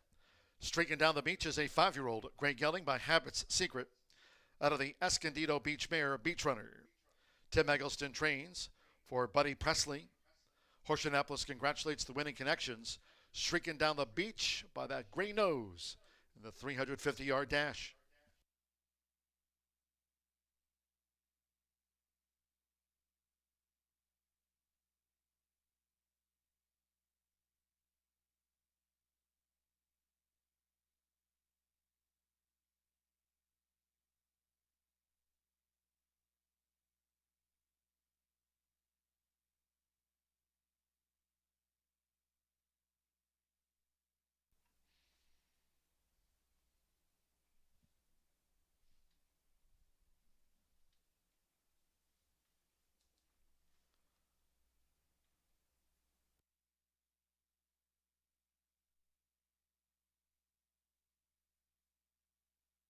Result official. 38256. Result confirmed by the judges. The 10-cent quarter horse Pentafecta paid $49.47. Pick 3. Last pick 3 on the card. We'll have that result. 3-8 exacta, $34.80. 50-cent trifecta, 382, $35.80. There's that 50-cent pick 3 payout. 5 and or 9. With the 5 with Streaking Down the Beach, the 3 returned $120.50. The final double, 5 and 3, combining Underdressed with Streaking Down the Beach. The double 96.80 and the 10-cent superfecta, 3825, $15.28, 17.609 seconds. That concludes our live racing program for today. We thank all that joined us here at the races. Cheers to all who tuned in. Live racing resumes tomorrow to wrap up the race week. Thursday post time, 2:10 p.m. here Eastern. Until next time, for all of us at Horseshoe Indianapolis, it's been my pleasure from the broadcast booth. Track announcer John G. Dooley saying good night.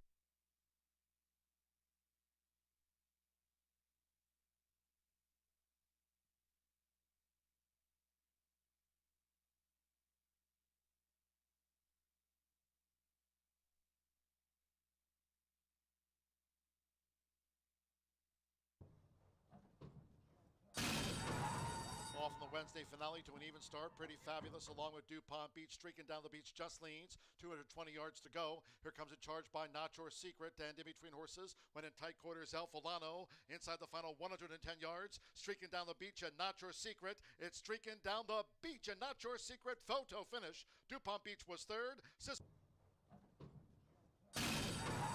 Off in the Wednesday